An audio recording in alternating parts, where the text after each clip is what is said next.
Mm-mm. No me gusta. Good stuff. Okay, awesome. Good to see all of you folks. It's been a week, and Indeed. if I remember correctly, you lucky bastards last time had a very eventful session. You had built the first few buildings with your own hands in town. Some of which were okay, and others were less okay, and even the okay ones were probably a little bit less than okay. And then Hey, I know. you took I an inventory resent of the that. food in the town and found out what you had, and maybe more pressing what you didn't have. You found out what artisans you had, some of the most useful ones possible. You took a trip out into the forest to go and deal with the chimera, found it and its owner, strangely enough, and quickly beat the living shit out of him. We went into his house and murdered him. Yeah. Yeah, Like the all good first, heroes. He fuck, was gonna fuck us up, man. I didn't like the looks of that guy. yeah, well, do you remember what Charlie? What was it that Meneltiern said to him? Oh, Because fuck, you were I the don't- first thing, like you were the greeter. You guys came in there and you Mhm. looked over and you said something Oh, ridiculous.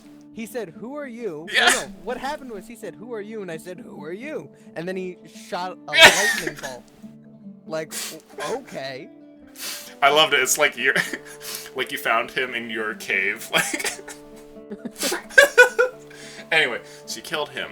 You super killed his pet, which promptly died, like the moment his owner had died. So there must have been maybe like a magical connection or something like that. And then Pure upon coincidence. exiting, or pure coincidence, on exiting the cave, you were stopped by some druids, and that conversation almost went south very swiftly. You recovered it, sort of, by promising to do a bunch of favors. You need to construct a temple now, make a nice garden, and you're gonna get a visit from these people later, which might not be great. On the plus side, you've returned to town, and you now have a large carcass, a chimera, which will feed a lot of people for a few days. So, And we already chopped it Yay. up. making your way back into town now, all of you have left and managed to exit beyond the forest boundaries. The blizzard continues to blow about, but the town isn't too far away. And as you pull into there with this incredibly large beast, the townsfolk kind of give you some nods, and others see what you've brought with you, and there's a little bit of excitement. What do you folks wish to do? I want to look, kind of just immediately break off from the group and look for, what's his name? Jack. Oh, sure, yeah. I say we let Meltier do that first, but I'm going to, and hopefully the rest of you will follow me, take this to the hill and hold a town meeting, along with passing out food. Oh, interesting. Okay. Well, I would say that we'd run into Jack before that. So, Meneltiern, you make your way back into town with the group, and then quickly decide to head off and find Jack's tent. You know exactly where it is, and soon find yourself in front of it. The guards give you a look, and upon summoning Jack, he steps out from beyond the tent. Now, if I'm not mistaken, your escapades had started early in the morning, right? Like you had slept the day before and then left rather immediately. Like you built like a house and then left, right? Uh, I think. Yeah. no, hmm.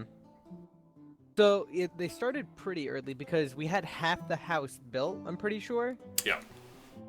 You spent like an hour just finishing it off or whatever. Yeah, exactly. Okay. So it's very early afternoon when you get over there, and Jack steps out from his tent. He has a mug of something warm that he currently cradles in his hand, and looks over towards you, and you see he smiles, and he goes, "Oh, Meneltiern, what can I help you with?" I need a book, but I suppose it's going to be a very specific book. My I don't know if spell you book would- again. No. I don't know if perhaps you would have. How many books do you have, just so I can get an idea? Well, I have a few. I wasn't able to bring my Your entire library. collection with me. Right. I need a book on the gods, specifically of. Hold on, give me a second to look at my notes because I forget the name of the goddamn worries. Earth god. Specifically of Erudin, if that's possible. Oh. Okay. So this isn't exactly a thing that Jack would have. I'm gonna roll luck for you, but we're gonna have to get fairly high. Look, I'd say even if it's a general book on Erudin, or or just all the gods, Don't need to know what he does on the it weekend. just has to include stuff about Erudin. I'll say on a 17 or higher, he's got something. All right, I'll take it. Ooh, okay. Well, that's not happening. It was a 20, wasn't it? It was a 6. That's Close. less. Jack looks over to you and he ponders for a brief second, staring off into the distance, and taps his chin for a moment. He goes, "No, I can't say that I do. I've never really been one for religious reading. I'm sorry, Meneltier." Neither am I, but we're in a predicament, I suppose. But I'm guessing then... you haven't found God in the last No. few hours, have you? No. No.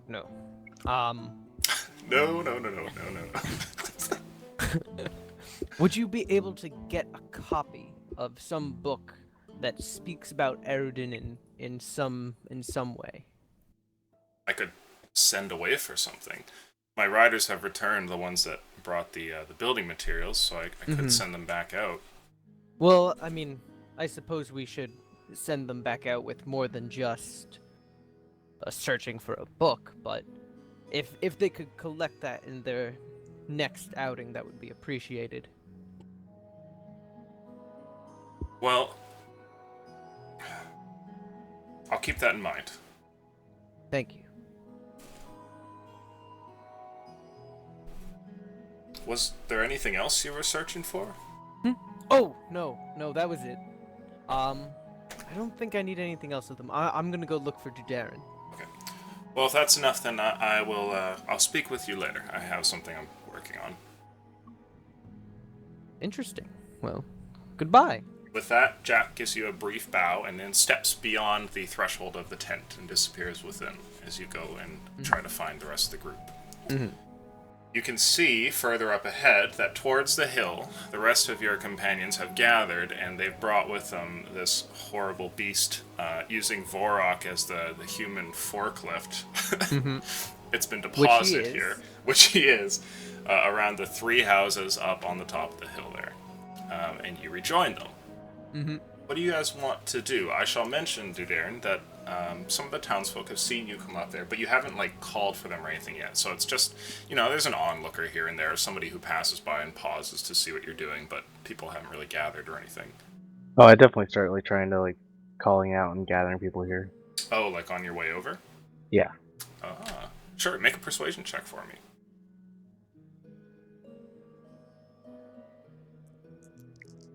First roll. That's not an illusion.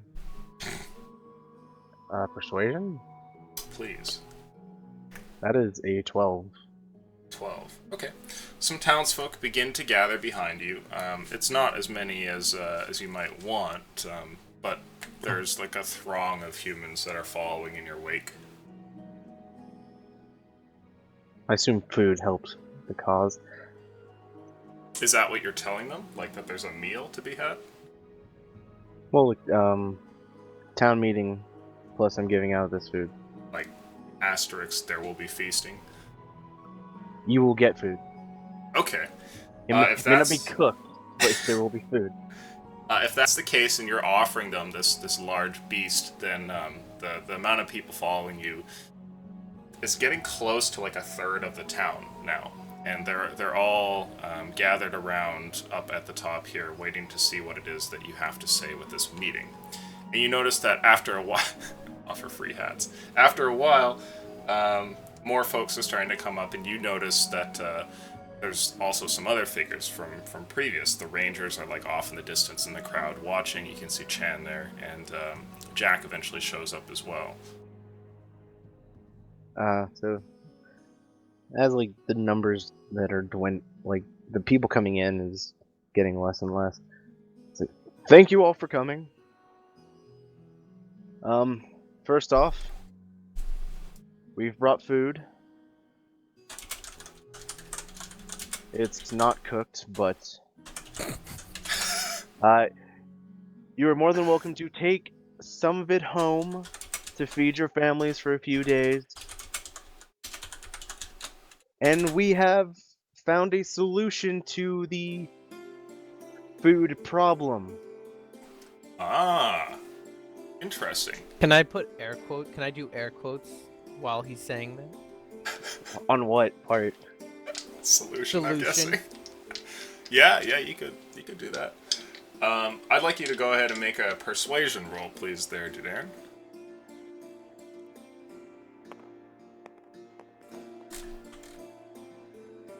Oh, hey, okay. It's happening. 18. Alright, you notice that when you call out for this, it's followed by a couple of screams from people out in the crowd. Woo! And like some hand claps also start to come through as well. Not the whole crowd unanimously, but somebody out there is definitely on board 100%. I like wave my hands down to stop the cheering from Dave in the back. Okay. Yeah. It's that one guy with the club. Yeah. There is some work before we can fix it entirely. Milton, what was the god? What? What was the god? Aerodin. Aaron, thank you. A couple of people like look at one another while you turn to Meneltyr and like whisper to him. We have spoken to druids, and they are willing to help I also do air quotes when he says spoken. if we build a Generous. Yes. temple What is happening? to their god Erudin, Seems with a pretty accurate to proper- me. garden, and we actually have to worship, but it's fun. I don't Good. think they said that. I I think just it is. think they want the temple. But that's a small price to pay for food. At this time, Vorik is suspiciously eyeing the crowd, looking for any strange-looking dwarves. Make a perception check, please. There we go. Ooh, okay. Congrats, that's our 50th. Wasting nat those. 20. There we go. That's all we need, man. There are a pair of dwarves off in they're close to the somewhat like second or third row, and you barely see them in between people, kind of muscling past folks to try and like see past their their waistline and catch detail of what's happening here. And you don't recognize them. When you first showed up here like a few days back, you didn't see these two. Okay, I'm just gonna stand there with my my arms crossed, watching these two as Dudan talks to the crowd.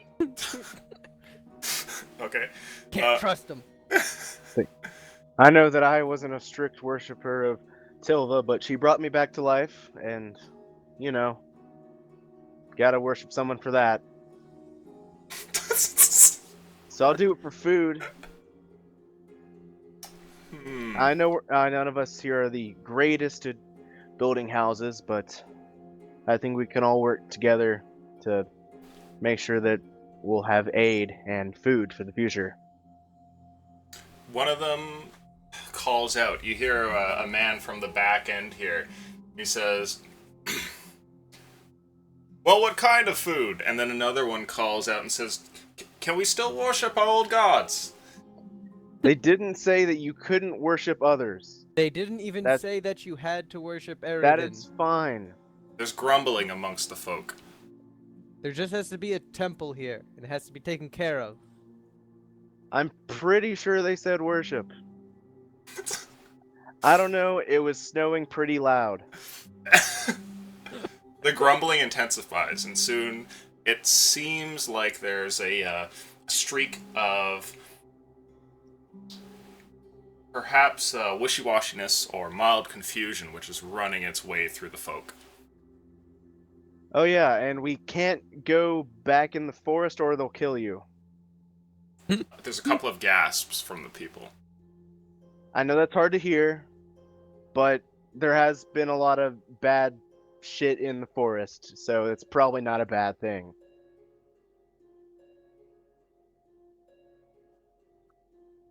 The townsfolk continue to grumble amongst themselves until somebody gets up and And you hear they shout out, This is heresy! There's no way that this plan is going to work out. Do you have a better idea? Sit down, Dave. There's a pause for a second, and the man kind of steps forward in front of some other folks. You can see him. He looks like he's a fairly beefy sort, but a bit older. Maybe an adventurer or a fighter back in his day, but now considerably older. And he calls out towards you and says, I say we fight the druids. If they want to battle for this forest, then we shall. It's the best source of food that we have. Is Chen nearby? Oh, looking around, yes, you can see Chan off in the group there. Chen, will you come up here? He kind of looks around, and the folk look to see who it is that you're calling out there, and it looks like he's very reluctant to do so, but eventually leaves his men and wanders up towards your group. He looks over at you and says, "What is it?" Will you... I'm gonna need your air quotes. Delight the people with how dastardly these druids are.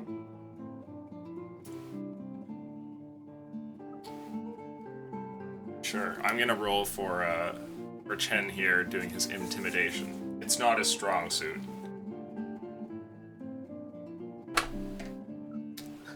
Okay, it's not the best. Chan calls out towards the group, and addressing the crowd, he says, "Me and my men were captured by these druids, and a few of them were killed with little recourse. They're powerful and, well, they seem vicious. I don't know if we want to fight them." The people continue to talk amongst themselves after Chan calls out to them, and it seems like the dissent in the crowd is getting worse. Nobody here is really looking like they're going to throw you off the stage, but everybody's intently talking, and it's getting louder and louder. Is that guy still standing up? The one He who's is, like, and we'll fight the druids like a genius. He is still there. He's waiting to see what you folks say. Like, he's turning towards you every now and then, but he talks to some of the other peasants around him on occasion, because everybody is now having conversations about this. So I step forward, and I say, "What is your name, sir?" He says, "My name's Vara. Vara. I was a guardsman when I was That's younger." all I need, Vara. Vara. Do you honestly believe that we will be able to subside on just the animals in the forest? That the animals will be able to populate enough that we will be able to hunt them indefinitely? We need a long-term solution. Not only will we lose people by fighting the druids, but we will not have a sufficient amount of food or ability to provide for ourselves if we do so. Do you understand? Am I talking too fast? You hear a voice which calls out, and it's that of Jax, actually, to your surprise, and he calls among the crowd here over top of them, and his voice seems like he's almost like magically loud as he speaks out towards everyone and says, "He's right, you know. The forest may dry up. I'd like you to roll a persuasion check with advantage, Meneltirin." All right. I have something to add after this. Sure. Hopefully yeah. don't fail. Please We'll don't see where this fail. roll takes us. A 9. Mm. Okay. Alright. That's an 11 in total. Okay. Second roll. Oh, right, I have advantage. Yeah, don't forget that. Forgot about that. It's gonna be a 1 anyway. Oh! It's almost a 20. Almost. I saw it. It's less than before, so 11. 11 is my best. You've given Vara pause for a second, and he doesn't have a quick retort, but he's I still made him standing there with realize like his this is chest. dumb shit, essentially. with his chest puffed out and everything, and it's clear that there are folk around him that continue to believe what he said, that this might be the best plan, and that the forest will be fine. I will step toward him, not Okay. hostile, not with being hostile. Okay. Vara, Good cop, bad cop. I like it. You should do this You guys with ready for Metal angry raging cop? Make Metal Alright. Tune the good That's cop. we That's our secret weapon. we slayed the genie with some repercussions, and I don't even want to attempt to fight the I'm- druids. I'm looking very intently at Darren, just kind of wondering where he's going with this. If I will run headlong into danger against a beast I have never seen before, why do you think I hesitate now? Because I know we will lose. And I do not want to waste the lives of innocents on some stupid gamble. And like, dude, Aaron like begins like kind of tear up a bit. At that, Vara kind of takes a step back for a second, and you see his features soften. He goes from being confrontational to more like he's listening almost, and is paying a lot of attention to your words. And there's a pause for a second before eventually he kind of gives you a brief nod and waits to see what your group says next. I will lay down my life for Blue, for all of you, but I do not want you to do the same.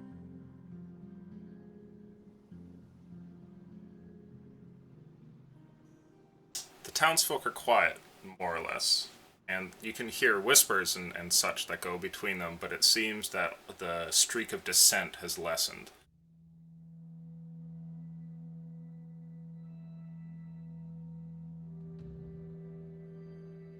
I will quickly walk back to the carcass, grab just 2 armfuls of meat chunks, and then bring them back to Vara. Wow, he gets 2 armfuls of meat chunks? Jesus. Lucky bastard. Okay. And when I put them in his arms, like, I understand how you feel. Just blood dripping down his arm. I mean, they're cold, they're fine. Oh, that's a good point. They're cold. Okay, he takes these rations of food that you hand to him, and I'd like you to go ahead and make a persuasion check with advantage. 2 1s. Here we go. Coming right up. Just Okay. one. Well, a 16. Technically, there's 2. There's a 1 in 15. Christ, Metal Tyrion. You see Vara takes the food and he nods to you and he says, well, maybe I was rushing to conclusions. I just don't think the temple will work, but if you think that it will, then I'll help you build it if I have to. We will continue to hunt, just not in the northern forest. Then where? The I will- southern forest.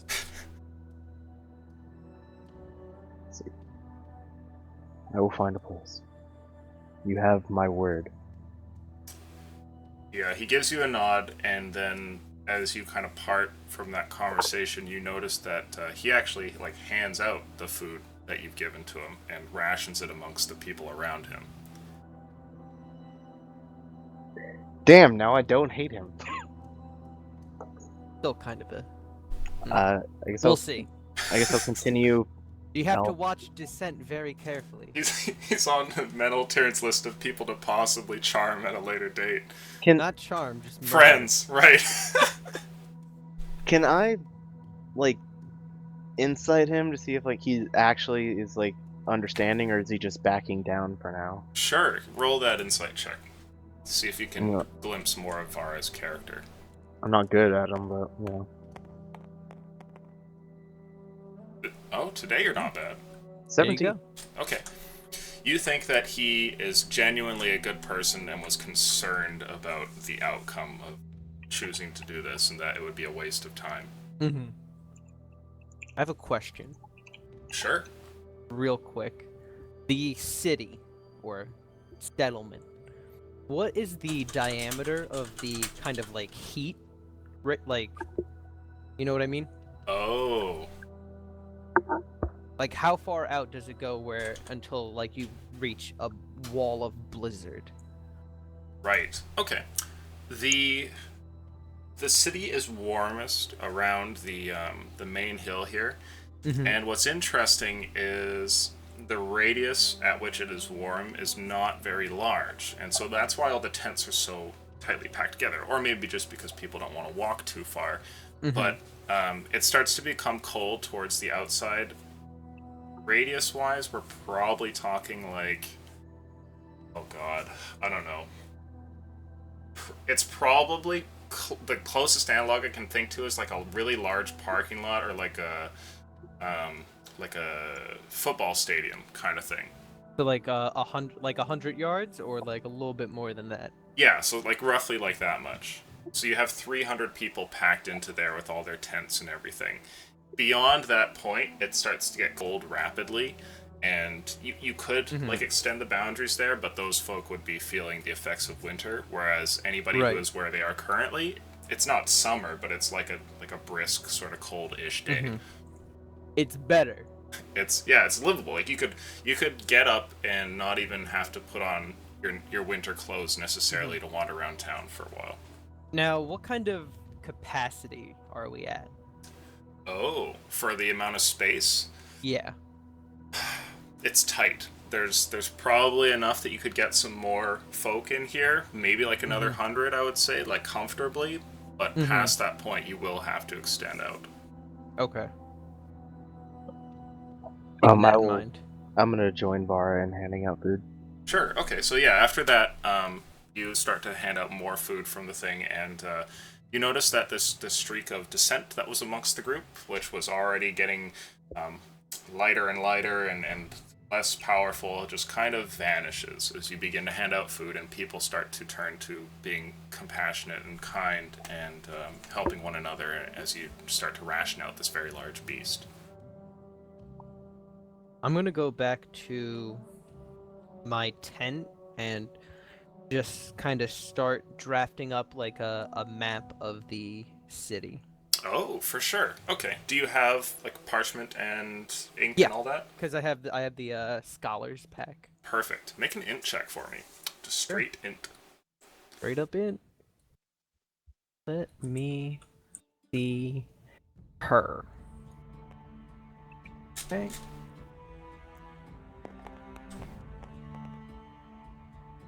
Motherfucker. This is Worst map ever. bullshit. Okay. You this make map. a very rough sketch of the city. You're having a hard time remembering where like certain tents were and stuff. You might have even placed the houses on the hill in the wrong spot. But you can always come back to it later. You have a rough map on your possession now. Okay. Just an X that says you are here. You know, I look at it and I get disappointed in myself. I look around to see if anybody's near me, and I just crumple it up. Okay. Just get that shit out of here. Okay. Fucking mad. Meanwhile, back on top of the hill, what are you folk doing? I'm gonna keep passing out food till it's gone. Yeah, I'll Okay. help and like cut up the corpse and help hand the meat out. Sure. Ivan, are you up to anything right now? Yeah. How far was the camp where we found the frozen dwarves? Oh. The frozen dwarves were a few hours into the forest, so you could get back there in maybe like 4 or 5 hours, if you could retrace your steps properly. Okay. Before I do that, I'm gonna check on the portal below the hill there. Go inside the cave and make sure everything's still fine. Okay. There's revelry and excitement, which is starting to swell with all the people of like New Valu here. I don't think this place really has like a new name or anything, but No, so we'll run with no. that. Just just Valu. We need to stick very clear to the contract. Aha, I see. Can't go calling it New Valu. Right. I mean, we could add like a subtitle. No. No. No. Demon contracts are very fickle. So you take off and head down into the chasm here, and it's heavily guarded. As you get over there, you notice Jack's guards, and they stop you at first, and it's clear they recognize you, but they don't actually let you in. And one of them says, "What makes you think you're going down there?" Gonna just check inside. Make sure, These guys know Nothing's going we on. hired them, right? Well, We're- Jack hired them. Technically, but we're the reason they have the job. yeah, like, Like- do they know us, or just, like, Jack hired them and we haven't actually seen them? You've seen these men before, both guarding this area and guarding Jack's tent. So you're familiar faces with them. But it seems like they're still weary to let you in here, given that it's like maybe Jack gave them specific orders or something. Who knows? But they Alright, pause for a second. Ivan's not really feeling on fighting with us, so I'm gonna go find Jack to kind of clear the air with them and make sure that they recognize me. Oh, sure. Okay. Jack is back up top there, surrounded by groups of people who are handing food out and everything like that, and he's having a conversation with one of his guards when you approach, and he looks over and he says, "Ivan, Master Dwarf, what can I do for you?" I was hoping to check out the cave, but your guards are keeping a close watch on anyone who enters, and I suppose you didn't give them instructions to allow me in. Oh, I did make that list of people a bit short, didn't I? Here, I'll come with you. Thank you. Jack wanders through the crowd with you as you make your way back down and eventually gets to this little area. And he has a very brief talk with the guard. He excuses himself from you for a second and pulls it to his side. And afterwards, they give a nod, and he says, "I don't think it'll be any trouble anymore, Ivan. If anything comes up, let me know." Thank you. Appreciate it. He heads off back towards the group, and the guards step out of the way for you to enter. Okay. I kind of give them a nod and then proceed inward. Okay. It's a long trek down, and it gets warmer and warmer as you get into the final room. As you do, you note that the heat is actually tempered a little bit. It's definitely a warm room, but it's not to the point where you're sweating like you remember from before. And you also notice something else. There is complex magical and mechanical apparatus which is currently surrounding the portal and has actually kind of changed its appearance. And you see what looks like two wizards who are over in the corner sitting down and staring at parchment which has been laid out on a table. One of the guys kind of looks over towards you. Make a perception roll for me. I sure hope they're not from the other side of the portal. Yeah, I mean, just like cursory glance, they look human. Oh, they look thank like God, weird 19. fire beasts. Thank God you rolled 22? high. 22? 22. Okay. You can see that that they're both human, and the one that looks over towards you, who reveals more about himself, you can see he has kind of like pepperish white and black hair, and he looks fairly gaunt and is actually like missing an eye. Like one of his eyes is completely clouded over and has like a huge scar that runs along the side of his face. The other one appears to be female from her silhouette. It seems that it's a girl who's looking over some of the papers on the table, and she's not distracted by you entering the room at all. The other one looks over towards you, and there's kind of like an awkward moment where it looks like he doesn't know what to say at first. Side note, do they have me wearing red robes, or... Interestingly enough, no, they're not. Okay, I'll just calmly kind of walk Red up is to evil, the guys. Remember. the older one who noticed me. What are you doing down here?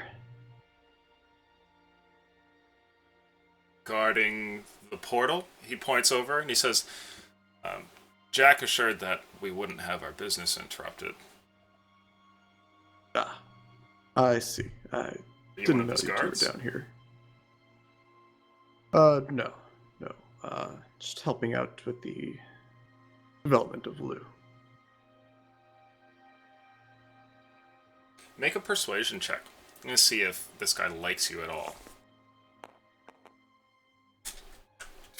Shit. Oh, Wow. no, he's not. It was almost a 17. Fucking So it's a one. dwarves. He seems standoffish. It's clear that he's not impressed that you're either A, here, or B, interrupting his work, whatever that might be. The table's a bit high, so you can't really see what's going on up there. But he looks over at you with his one eye there from underneath his hood, and he says, "Okay, well, I suppose... How did you get past the guard? Are you like, one of the leaders here, or...?" I suppose. I'm working with Dudarin, I guess. He's sort of the leader of the town right now. I don't really know what they're doing. I've heard plenty of talk with his name in it. It seems like he is. It's not official yet, I guess. In any case, if you need to be here, that's fine. Just don't hang around too long and don't touch anything. No. Have you checked the other side? Is it still empty? No, we haven't. Alright. Wanted to make sure nothing else had come through. Me and my colleague here, and he looks across the table, and you see a woman who seems to be like slightly younger than the man across the table. Kind of like looks up and gives you a brief wave, and then looks back down at her papers. The guy continues, "I've made some modifications to the portal, and you shouldn't have to worry about anything coming through." Good. Well, if you need assistance with anything, should it arise, Jack will know where to find me. And I'll sort of, wave them goodbye and head back up. Okay. You hear that he's pensive for a moment. It seems like he's thinking about something, but then just doesn't say anything as you make your way up the stairs. Are you gonna head back out? Do I get the impression that it was like he was going to ask for help, or just like... Insight, please. He was going to say something snarky.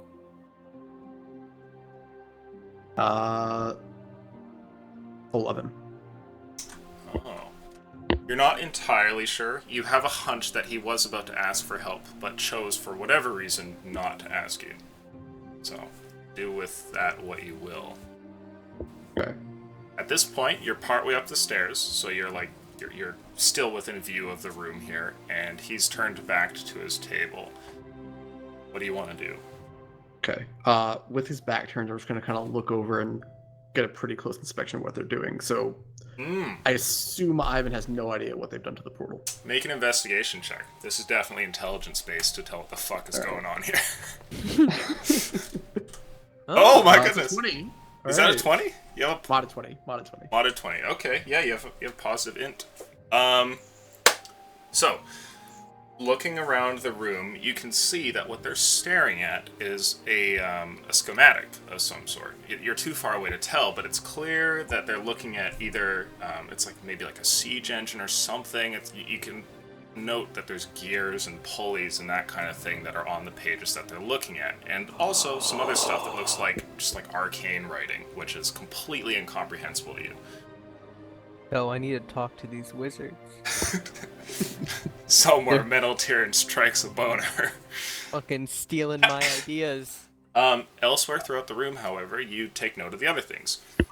It seems that these two wizards almost live here. Over in the corner, there's some bedrolls that seem to have a bunch of modern, not modern, but like everyday amenities laying around. And you also take note of the portal.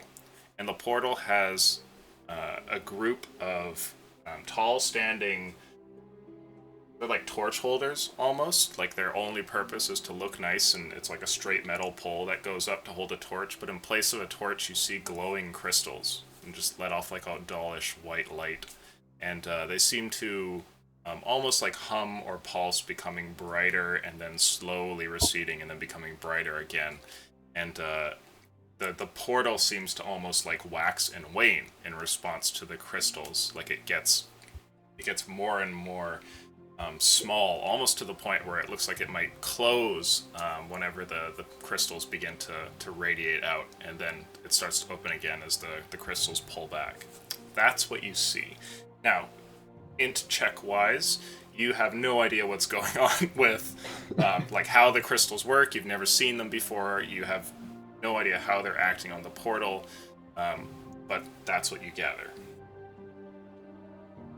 Okay.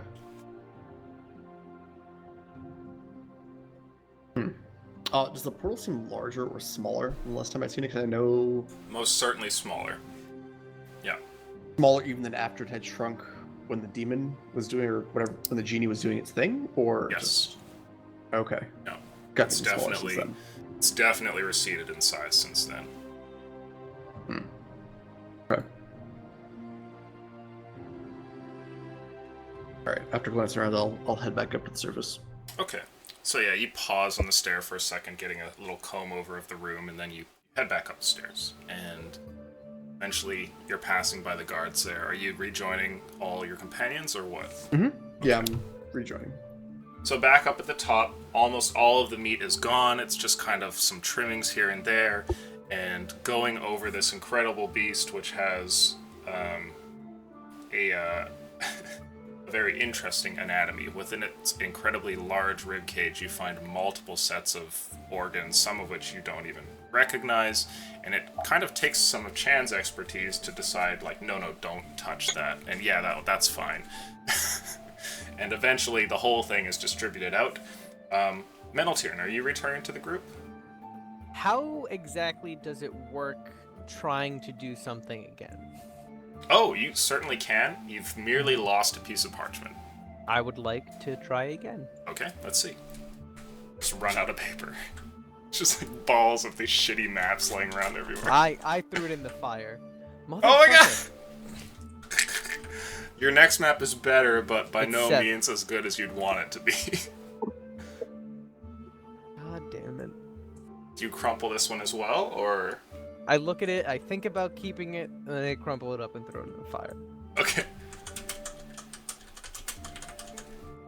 But I feel better, like I'm getting somewhere. Okay. Are you gonna try a third time? I would like to. I think 3 is probably the limit of Meneltiern's patience. We'll see. Just put a fist into the table. Oh my god. That's, Did you get a 10? No, that's a 9. Once again, like the last one, you've made a little improvement. I'm not an artist. How accurate is it in terms of, positions of things and... You're trying to recall where Scale. everything is, and you're almost certain that you've messed a few of these things up, but... If I feel like it's not accurate, I'll throw it away. Okay, Doesn't yeah. need to look good, just needs to be accurate. It is not entirely accurate, and you're doubting yourself, kind of thinking, oh, was that there? And then you just crumple it up and toss it out.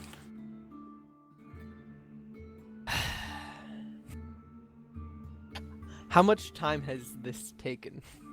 I'd say that, Ivan's probably finished his chat and going up the stairs around the same time that you're, like, just throwing away your third piece of paper. Then I'll start my 4th. How much parchment do you have left? How many pieces do I have exactly? A good thing to know, Give me a 'cause- second. especially if we're about to go through the whole stack. Whenever we finish passing out the food, I'll see if Chan wants to take any of the pieces that aren't good to eat, if he can use them for rangery type things. Rangery type things. I actually have a herbalist kit. Could I tell it all? Are you proficient with herbalism? It's part of my background. Oh, sick. Like, if it gave that to you, you probably have proficiency. So, yeah, if you're proficient, you can make a herbalism roll to see if anything here is worth something beyond just meat.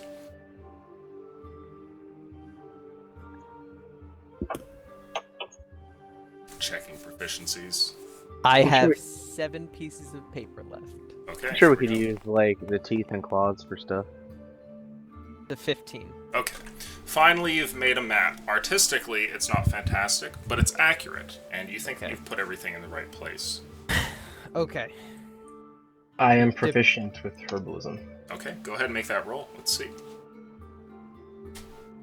If you get a 15 or higher, you find something that could be a useful component in making like a poultice or maybe a potion or something. Oh shit. There you go. Hey. I'm gonna roll luck for you Hey. and see how amazing it is. So fucking amazing. Okay, well I got a 4. Better than nothing.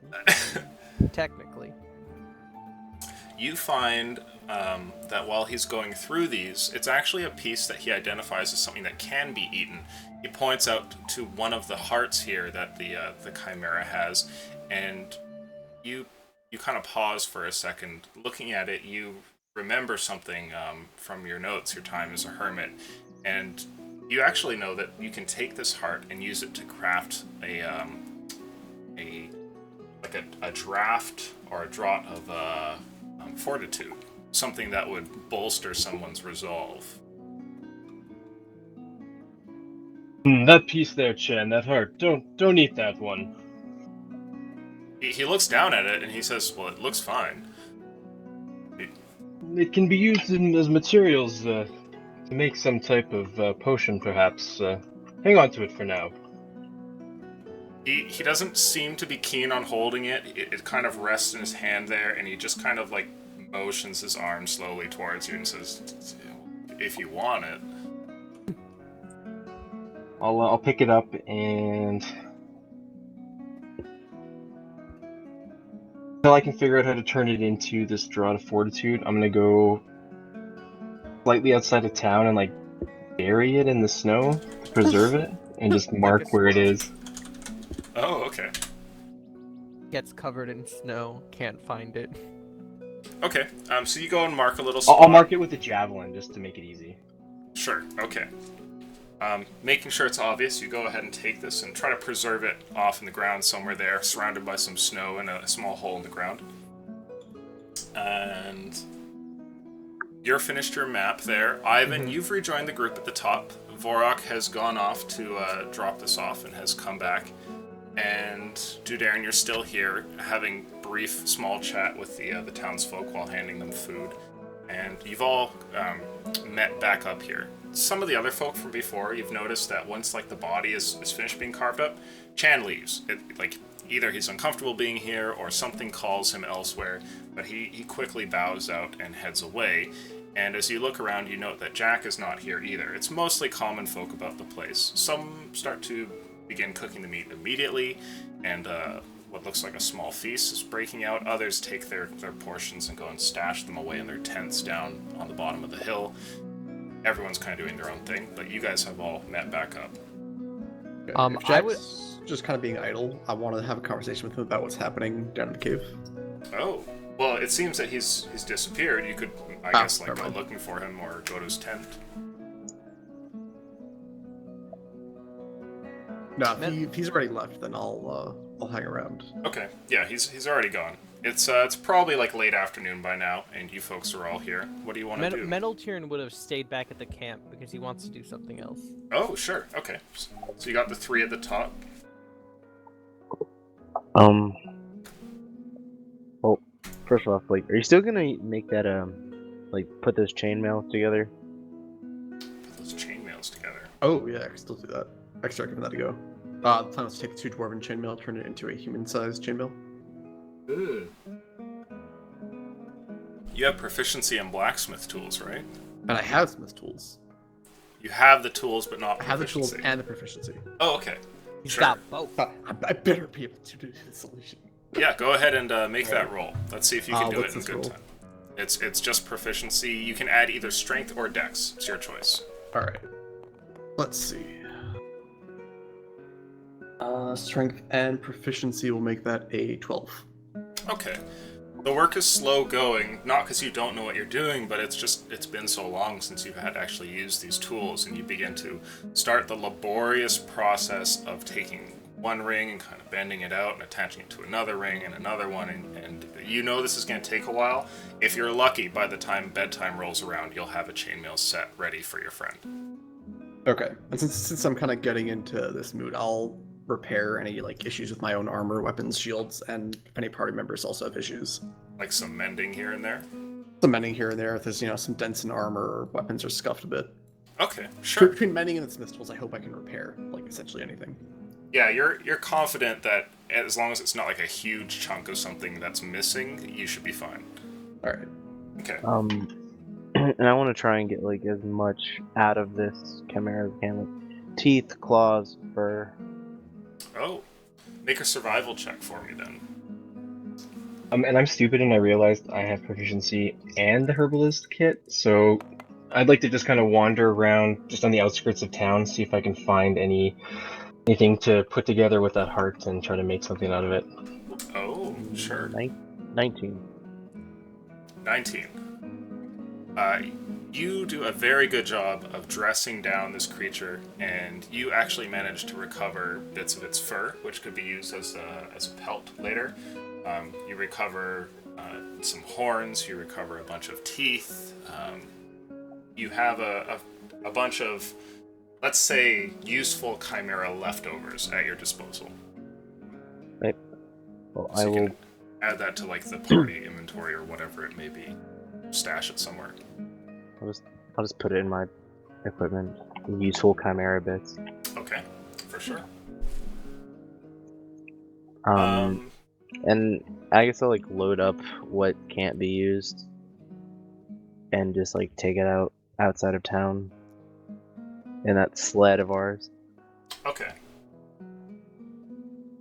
So you go ahead and finish up the very last few bits of this chimera, taking what's useful and what's not, and you start to cart off this other stuff.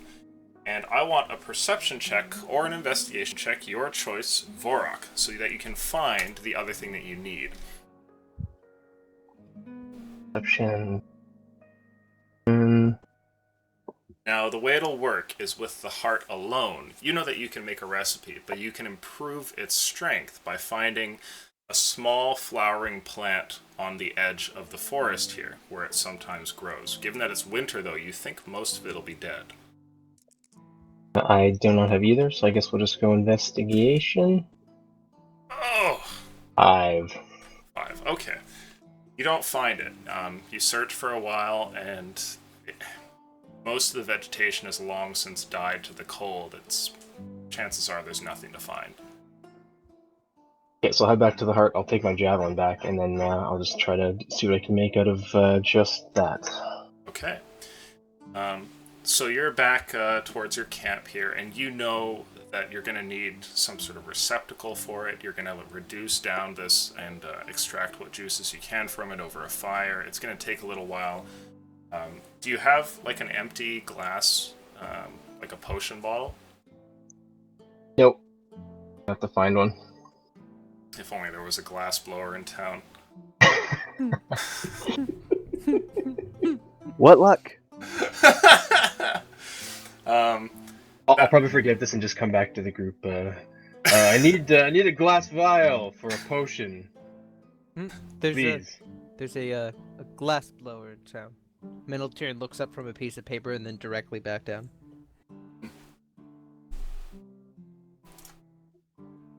I'm not there, so. Chat I'm the says only use one a I chamber pot. There you go. Ugh. Alright, so I'll just kind of Thank wander you. up. I don't really remember where he is, so I'm just gonna wander and say, excuse me, are you the glass blower? One by one, I've people needed just your look at you services. and just kind of shake their head. Let's see if you find him. Oh my god. It takes a long time, but eventually, yes, you do find somebody who stands up. You see what looks like an older, wiry gentleman who, like, looks like he's coming over to you just so that you'll stop pestering people. And he says, yes, that's me. What is it? Well, I was going to make a potion, but I need something to put it in. Perhaps you could help me in that regard. I may have some things laying about. Here, come with me. He motions for you to follow him to his tent. I'll follow him and just wait outside. Okay. You can hear him rifling through stuff, and there's the sound of metal and glass clinking about until eventually he comes back out with a small chest, which he opens up, and you see a whole bunch of different size, like glass bottles and everything. He says, "I haven't been able to make anything here, but I have some of my old works. You could take one of these if you wanted." Yes, I believe these will do just fine. A silver I'll, piece for the one. Gold. I'll just give him a gold. Take it. Too hard to do the math. He pauses for a second, and then he just goes, thank you, sir." Yes, no problem. Thank you for the bottle. I'd like to go make a potion now. I don't suppose you'd, I don't suppose you'd let me do it here over your fire, perhaps? Please. No, absolutely. But we'll, watch a master at work. Oh boy. He like clicks the comes clasp on the the little one. chest and stuffs it away, and then sits by the fire near you. He even comes over and offers you a cup of tea. Performance anxiety. I see it coming. Well, thank you, good sir, and I'll down the tea in a single gulp. It's hot, but due to your Goliath constitution, you just like unflinching, just go through it. And you see, he kind of just like takes the cup back and just sets it down. He continues to watch, though, as you mentioned, and I'd like you to make for me a herbalism check. Herbs. This is the time not to fuck this up. You add the proficiency, and you can add There you go. wisdom to it as well, or intelligence, your choice. 15, because I have neither one of those. I thought herbalism was isn't that already something? If Or it no, that's a is, skill. yeah, skills are kind of weird with how they work with which stat to use. I don't think it actually says. It just says to use whatever makes sense. I know, like, you use thieves' tools, you use dex. Yeah, Right. because those two go together. Dude, a strength thieves tool check. Open. Yeah, 15. 15. Okay. You haven't done this in some time. You left your hermit life behind you a while ago, and it's been a considerable amount since you've actually had to do this. But you fall back into the routine rather gracefully, and after an hour or two, you distill down what you need. In the potion, you have a sort of like a very dark, greasy liquid. It looks like an impure oil almost, with like a slight yellow tinge. And you're certain that you've finished this correctly.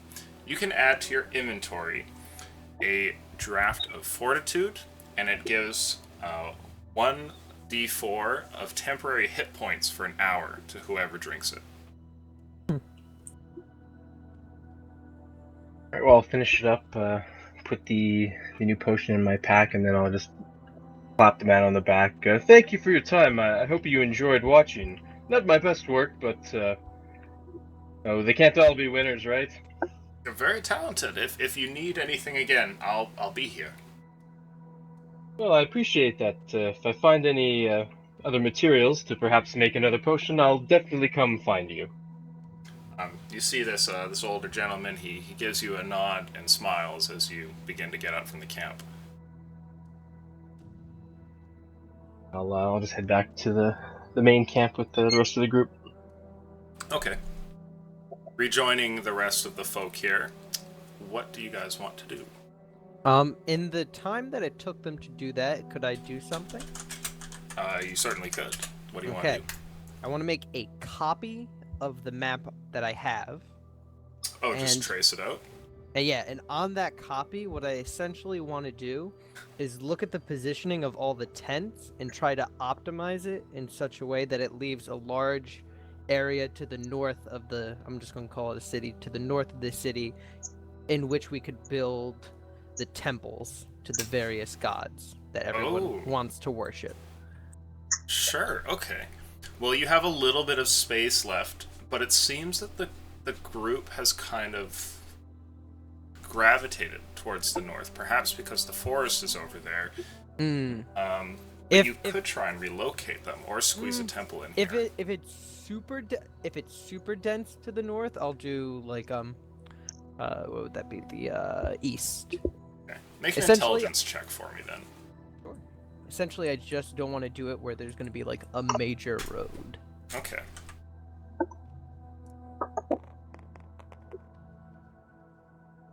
Nine.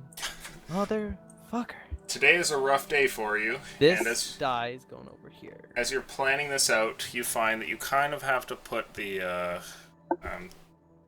this temple a little bit over towards the side. Otherwise, you're going to have to move a few tents here and there. Mm-hmm. So that's up to you. But it does look like it'll be possible. Right. If I continue working on this, like maybe not right now, but Yeah, if you want to spend more of your day, you can. oh, absolutely. Okay. So Ivan is currently working to fix up the team's gear and also get some chainmail set up. Dudarin, you finished with the Chimera. Vorok, you finished your potion. And Meneltirn is hard at work in the tent. What's the plan for the day? It's late in the afternoon. Can we just say, so we don't have to roleplay it, that I stopped by Jack's tent and gave him, like, the 200 gold I got off of the Dwarf Oh. Assassins for town rebuilding purposes. Okay. Some mild roleplay, though. As you hand this off to Jack, he takes it, and while you're chit-chatting with him inside of the tent there, he says, "Your friend wanted me to grab a certain book for him from outside of town. Should I put this towards anything else? I'm to send my riders out. Might as well put something else on the order." Well, we could always use more building supplies. Building And- supplies it is. This will likely be able to purchase something.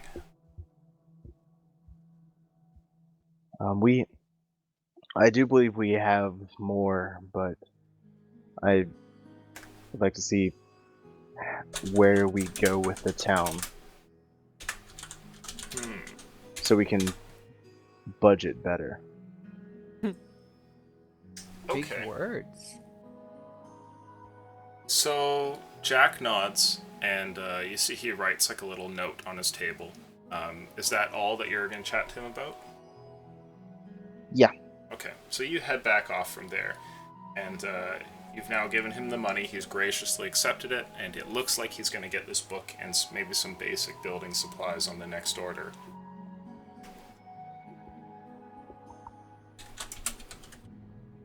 I mean, I don't want to get back in the forest and start chopping down trees. Yeah, the druids wouldn't be happy about that. So I'm not gonna bother Chen and his people because they need to recover. Okay.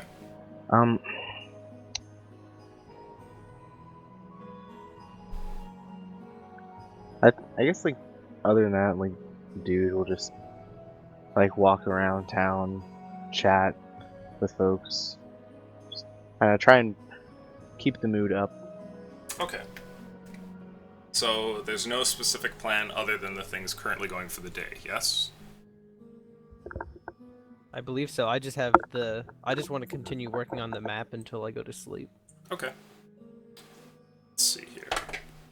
Yeah, I'll probably just sit while Ivan's doing it and just talk to him in Dwarvish about how shocked I am that my brother would try to kill me and regale him of like my family and basically give him the family history while he's sitting there trying to make chainmail. I'm sure he appreciates it.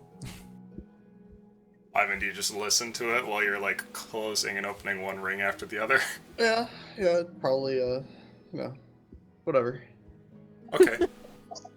It seems par for the course, even though you're from a strange world. The lives of dwarves here and how petty they can be sometimes over things that to them are not petty, like money and family.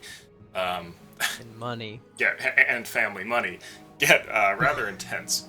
And you're kind of nodding along here, going, "Yep, okay." It seems like things here are more or less the same as over there. The night comes around. All of you get a long rest. I've rolled luck.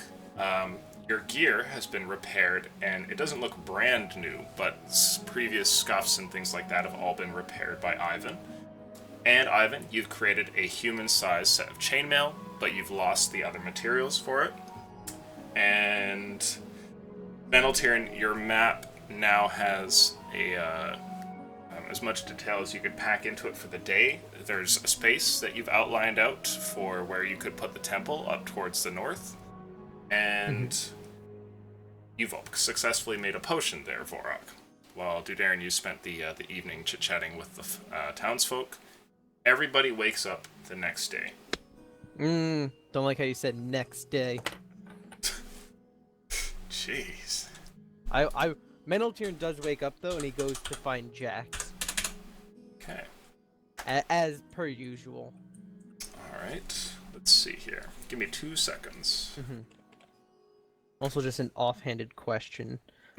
With the map, exactly how cramped would people feel creating this space for the temples?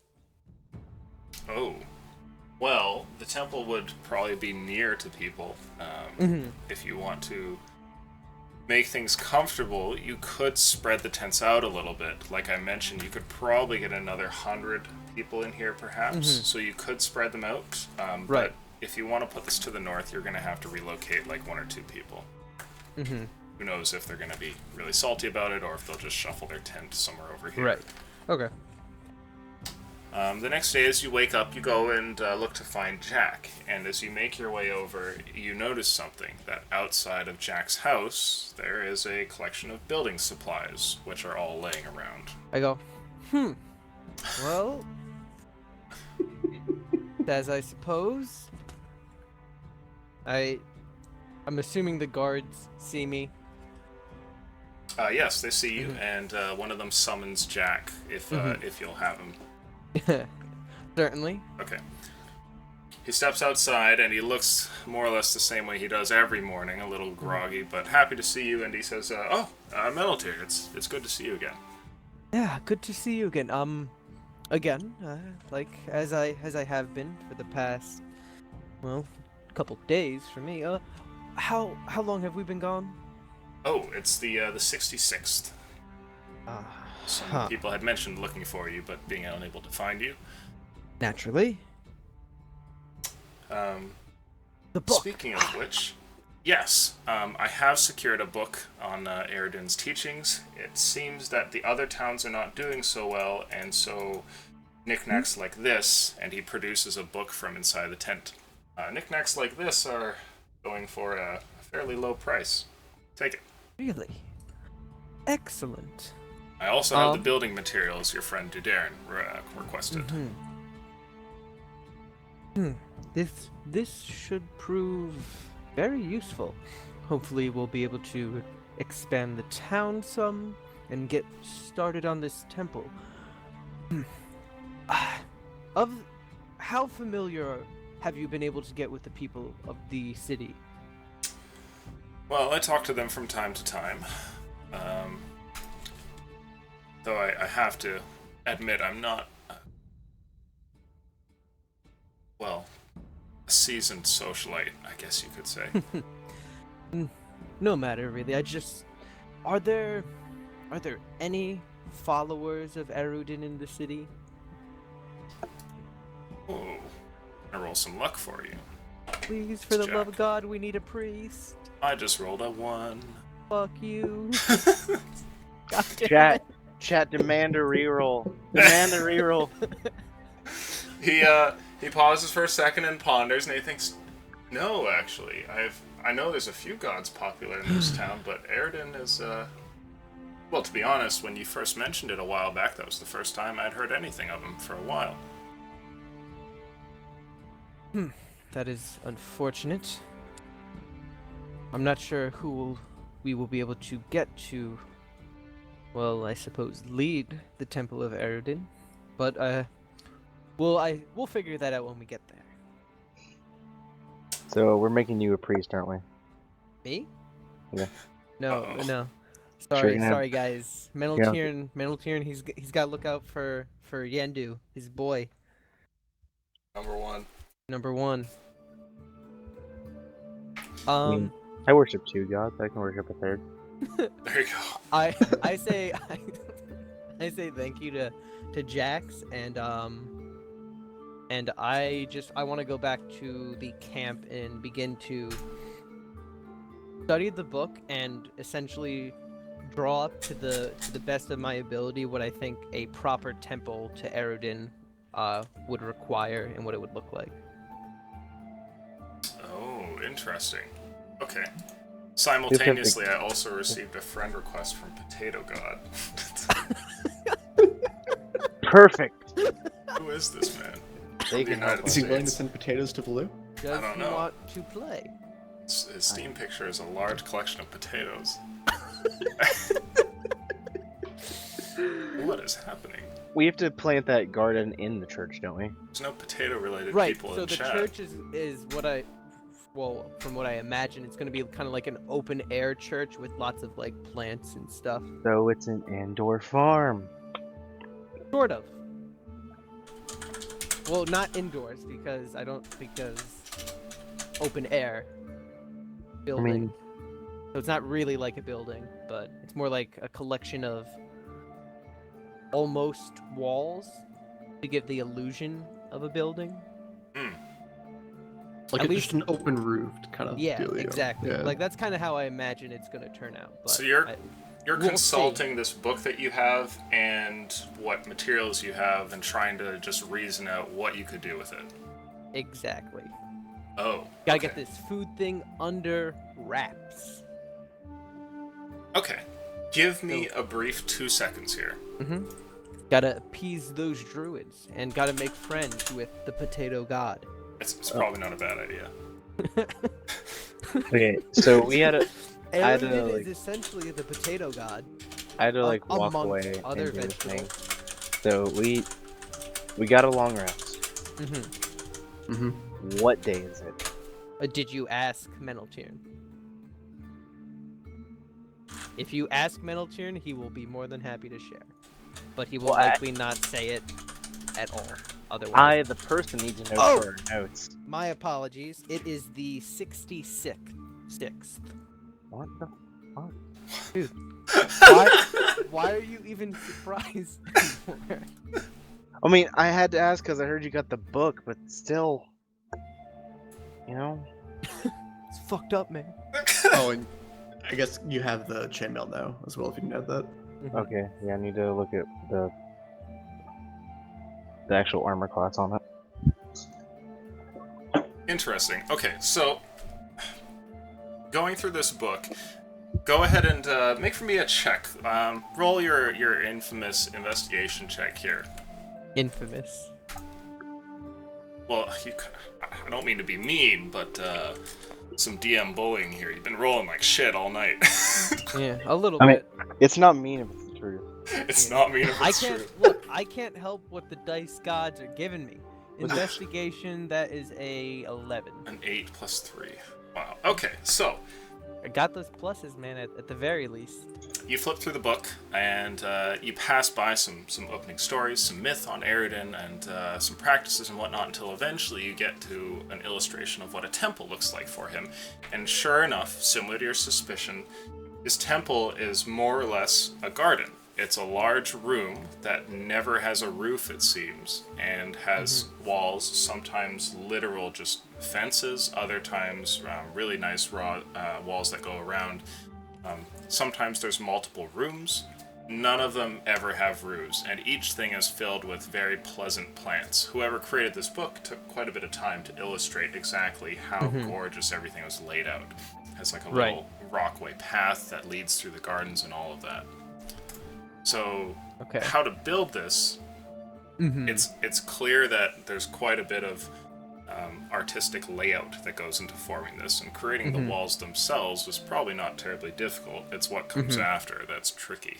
Right. Did the druids give us like seeds to plant in They the garden? certainly did. Right. Okay, that's what I thought. Now looking around at my companions, I look at Borat. I shake my head. I look at Darren. I kind of like do like a side by side like maybe thing. Then I look to Ivan and like he'll do. And I call Ivan over here. He'll do. That's what you want to hear before you're summoned. Okay, Ivan Meneltirn calls you He over for a He brief doesn't moment. say that out loud. I know. I know. I I like. see Malatier like considering the other party members and just like shrugging when he finally gets to me. Go ahead and roll a insight check, please, Ivan.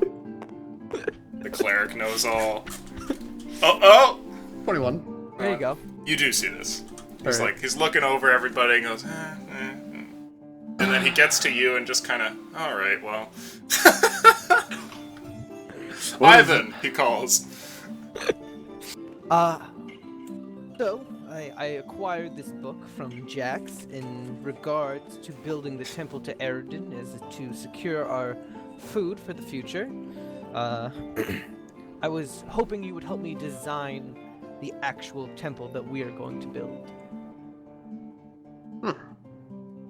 Alright, see what you got.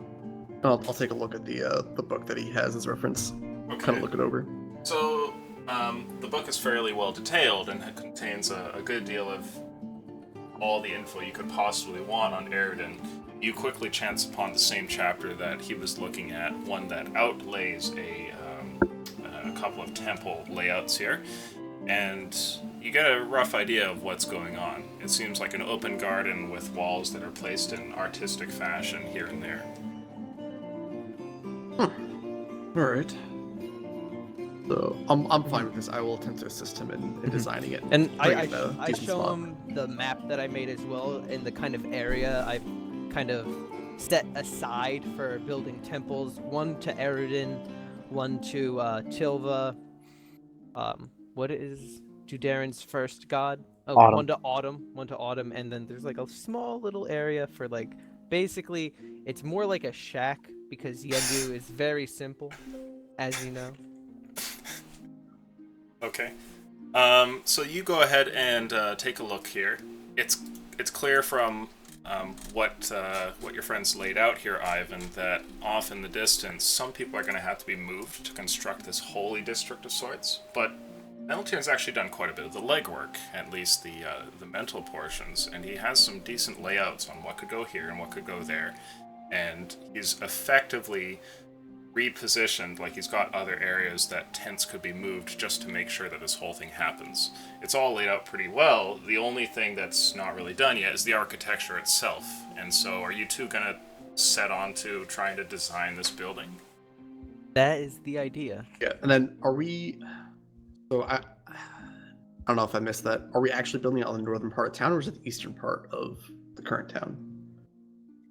It looks like on the map you've outlined it's going to go towards the north, which is up Okay, towards the good. forest.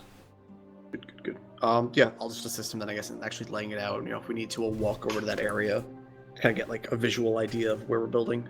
Mm-hmm. Is the Okay. ground flattish over there, or do we need to like Well, do some the whole terraforming? city was razed to the ground The perfectly by flat. the plane of fire. So, Yeah, it's Probably. pretty flat. Okay, good. Oh, hey, it should be Oh good man, it's gonna be farmland. then. traumatizing if we're like digging the foundation for this thing. And it's like, oh, found some burned corpses. no, all the corpses are in the plane of fire. Oh, yeah. So no let's corpses. see. Maybe, hopefully. I need both of you to roll wisdom checks, straight wisdom, when it I'm good at comes these. to designing these temples. There, motherfucker. Wow, It there's was an 8 almost a over here. 17. Oh my 11. fuck. What are you doing over there? I rolled a 17 and then it said no.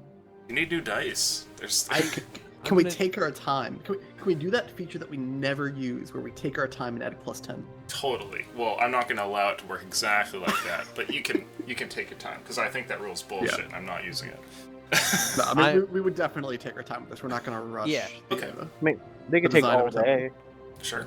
I'm using new dice At least, now. at least Ivan's personality, like even if it's not to his god, like a temple should be Mhm. well designed, thought out. And Okay. Meneltiern is taking his time because he doesn't. He wants. It's a he wants the perfectionist food. motherfucker.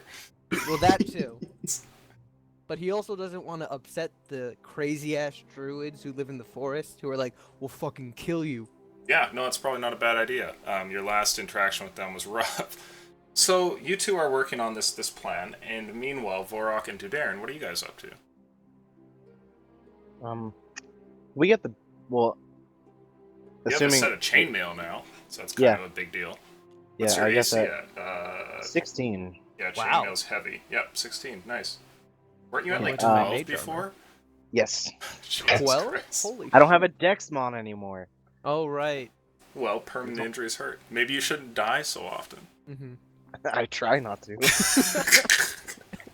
Try harder. Um, Oh, Well- God.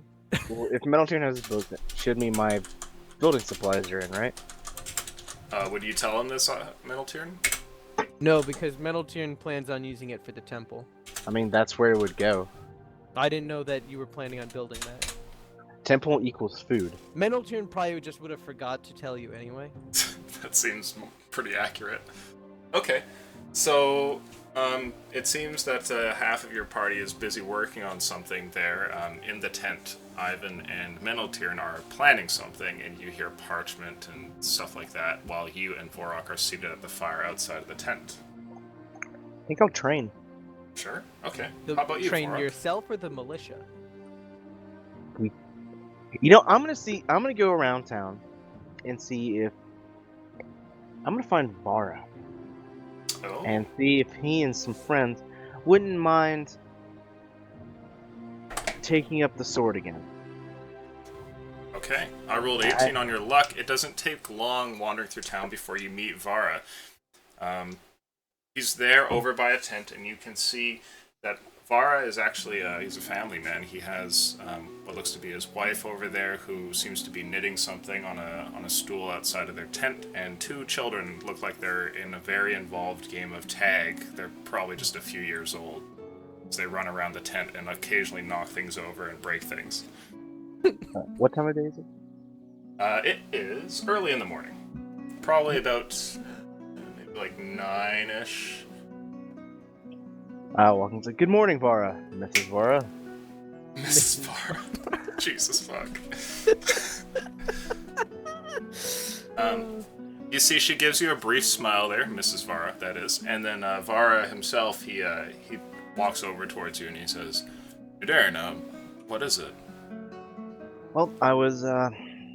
You mentioned some time ago that you were a former guardsman, correct? My younger days. How would you, and possibly some friends of yours, like to take up the sword again? Nothing life-risking. Well, But- how can you guarantee that? Doesn't one always risk their life when they take up the sword? Well, I'm not going to ask you to fight genies. I'll Comforting. handle that. Go ahead and roll a persuasion roll here, Darren. He thinks he can take on genies, and he's offended by your accusation that he couldn't. Fuck. Okay. That is a 3.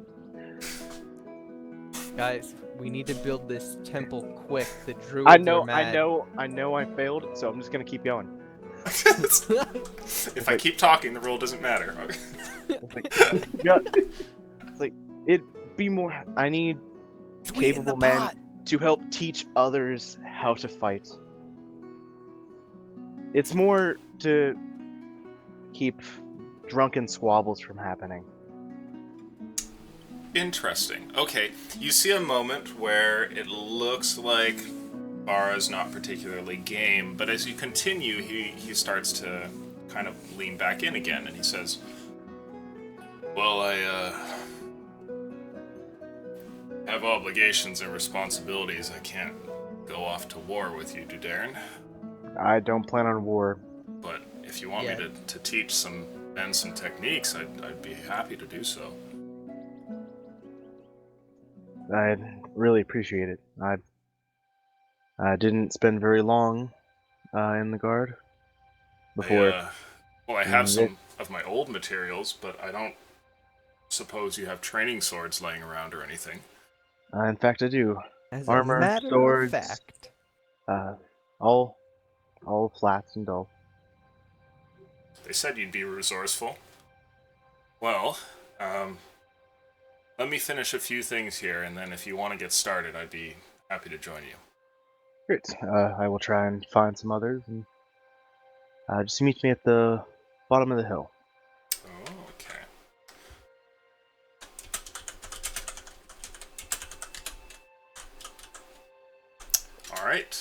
You see that Vara gives you a nod and a bit of a bow as he turns back towards his family, and you two part ways. After that, back at the camp here, Vorak, what are you up to? Everybody's kind of involved in their own business. Are you gonna see what's going on in the tent, or wander off to find something, or... Means that we don't really have guards at this point. I'll probably just patrol around the city with my axe on my shoulder. Also keeping an eye out for those 2 dwarves that I saw. Oh no! Oh no! Blood will be Or spilled any new this day. ones. A Out of red sun character. rises. Would you say that the seal / harness, the rift to the fireplane part of the to-do list is in progress? Sorry, say that again? It's the rift to the fireplane what? Would you say that the seal / harness, the rift to the fireplane part of my to-do list is in progress? Well, table talk, maybe. I mean, you haven't seen anything that's going on down there. Word. Boy, Meneltiern hasn't absolutely just run down there yet. Never Yeah. emerges again. He has no idea what's going on. So, Vorak, you go to do some guard duty around the town. And on occasion, you see a familiar face. It seems that the Rangers are doing a similar thing, and they kind of take note that you're joining them, and they do their rounds as well. Those But- fucking dwarves. Past the blizzard, it's very difficult to see much of anything. And back in the town, it seems as though the 2 dwarves that you search for are nowhere to be seen. Bum. You look and you look, and between tent and townsfolk, there are none of them. I'd like you to make a perception check. Oh shit. Oh, that Hey. was a very squeaky 18. Yeah, I don't have a mod. That's just 18. You don't find the dwarves, but off in the distance, you think you see something. Figures in the snow. Someone's approaching, and it looks like they're traveling from the road towards the south. It's while you're just kind of making your rounds about the town that you get towards the southern side, and while you're peering off into the snow, you see something. It's like someone's coming down the road. Does it just look like one person or multiple people? It looks like a group of people, perhaps. Or maybe it's a caravan, who knows? Or maybe it's an army of dwarves. I'm just gonna stand near the path and stand reminds guard me. as it gets closer. Somebody needs to play like a giant Goliath that's like afraid of half folk. Like an elephant that's afraid of mice kind of character. That would be beautiful. Oh god. They're so small, man. Sorry, what was that? You're gonna go down the road? Well, I'll just stay there on the edge of the road, just kind of standing guard, like almost like a checkpoint. Okay, sure. Papers. Please. Oh, that's such a good game. I know, right? Oh, It's fuck. such a good game. The best border patrol game ever. You know what? I would say that it holds that title pretty strongly. Coming down the road, you see that the form begins to take shape. It's a group of people traveling with pack mules. There are donkeys and horses that are being dragged with them that have very heavy bags attached to them. And you see what looks like a group of townsfolk that are incredibly well bundled up with winter coats. And as they get closer towards you, it looks like a motley crew of humans from down towards the south. Oh, wait a minute. Wonder if... Can it be? As they get What's his closer, name? in voice range, I'll just put a hand up. Hail, travelers! Wonder if Juan Shu is there. One of them holds up his hand and says, "Hail!" Ah, damn it. I mean, it might not have been one shoe that said hi. You're just hoping that you suddenly hear, "Barrow!" Dude, yeah, I want Wanshu in our I town. want He's Juan good Shu shit. back. You guys should probably just go over there and get him and bring him back. That should be the next mission. Send a letter. I'm not traveling down there without the puzzle box. A particularly exactly. good Christmas card. Yeah, Lenma's a little far, eh? Yeah, A little that's, bit. Ugh. And yeah. Mayhaps I will send him a letter one day. It seems that the travelers are good-mannered enough to call back out with a hail towards you, and as they get closer, you can see that some of them are armed, but most of them look like merchants or peasants, though it's a little bit tough to tell with all the winter wear bundled onto them. And as they get closer, they begin to kind of like pull back their coats a little bit and take off some of their like really heavy cloaks. And one of them steps in front and begins to chat with you, Vorok. It looks like a merchant, maybe in his middle age here, and he gives you a brief bow. And he says, "Well, I heard rumor, but I had no idea." And you see he's looking past you towards the large collection of tents. Rumors of the town, you say? Yes, it's been a long and difficult journey. Where did you come from, traveler? My men have come from far and wide, but I've traveled all the way from deep within Roche, actually. I heard rumor that there might be space in the town. Is that true? Well, how many of them are there? I mean, he's There's even not 100. yeah. We can It's just take, like a stretch of people. It just goes all the way down the road. daisy chained all the way back to like Can't even see Big the knee. end of it. Well, we are looking for capable people to populate the town, and we do still have room. We're currently trying to rebuild. I am Vorok. What is your name? Kenneth, merchant extraordinaire. It's good to meet you. And you as well. You may want to check in with Judaern. He's the leader of this place, but as far as I know, there's definitely room. Of course. Could you take me to this Judaern or point me towards where he is? By all means, follow me into town, and I will bring you over to Judaern. Excellent. And he turns behind him and says, "Come on now, we're going in." And all the pack mules and everything begin to move once again, and you can see the guardsmen there kind of like putting their weapons to their sides as they start to follow in. And all in all, it looks like this group is maybe about like 24 people here. Okay, we have room. yeah, we take that. We can manage. Of serial killers. They Yeah, will be as dealt we're with walking if over, that I'll is probably the ask case. him. Dwarven serial killers. Well, that's what I'm gonna ask him. Like, did you see any dwarves on the roads? Or Oh! perhaps are any Oh, with no. you? We don't like dwarves around these parts.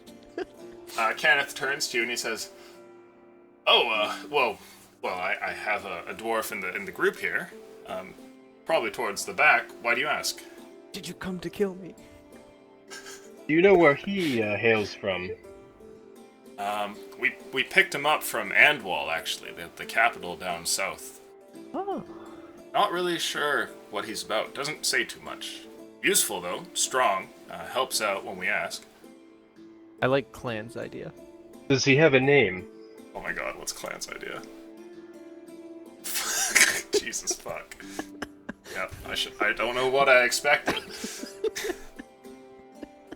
10 out of 10. Why am I the moral compass? Best game. I am very much not that in real life. Well, you know, D&D is where we do weird shit. So, I mean, anyway. I'm not gonna lie, Peter's like a way better person than I am. On like the basic level. Okay. Noted. I'll put that down on the whiteboard. Did that dwarf have a name?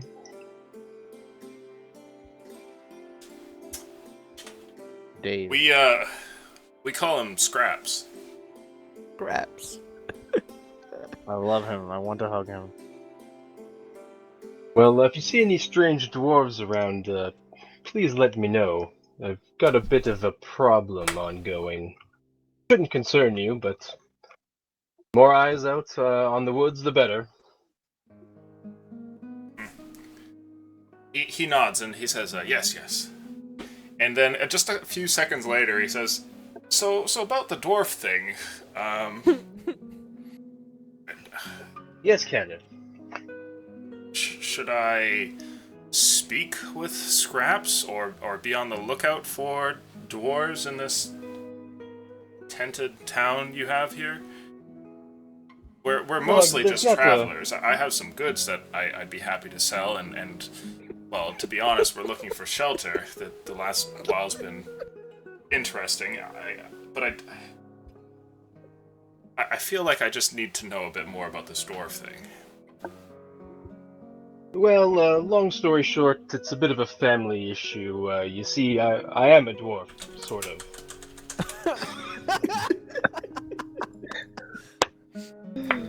You see Kenneth here, he's kind of like getting nervous with his hands a little bit, and he kind of brings one up and he's like, well, continue. Well, raised by dwarves, put it in a better frame. But like I said, a family squabble, more or less. Nothing anyone needs to be worried of.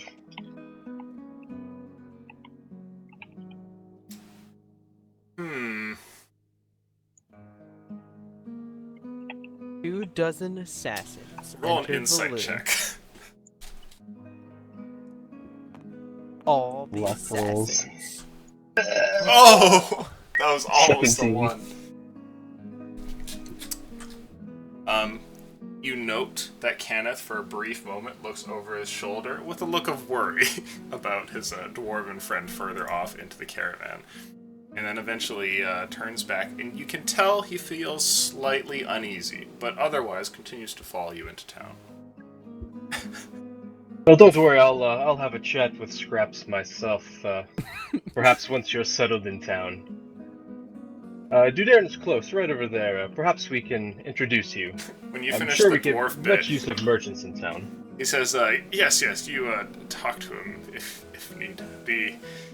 Whew, it's certainly rather warm further into town. Yes, I believe that's why everyone is congregated here. It's quite a shelter from the storm, so to speak. Right, so it's not... Okay, very good. A pleasure to meet you, Vorak. I must be going now. Pleasure to meet you as well. He turns off with the group here and wanders over towards Dudairn. Dudairn, what are you up to at this moment? It hasn't been very long since I talked to Vara, was it? No, you spoke with him for a brief moment after he had talked about the gear, and you went back towards your camp, and before you could really collect yourself and do anything, you saw Vorak off in the distance, and with him, what looks like a caravan towards the edge of the town, by the end of the tents there. You can see a bunch of pack animals, beasts of burden, with heavy gear laden on them, and another man that looks like a merchant with a group of maybe like 24 people behind him that are approaching you, and it looks like Vorak has pointed you out to these people.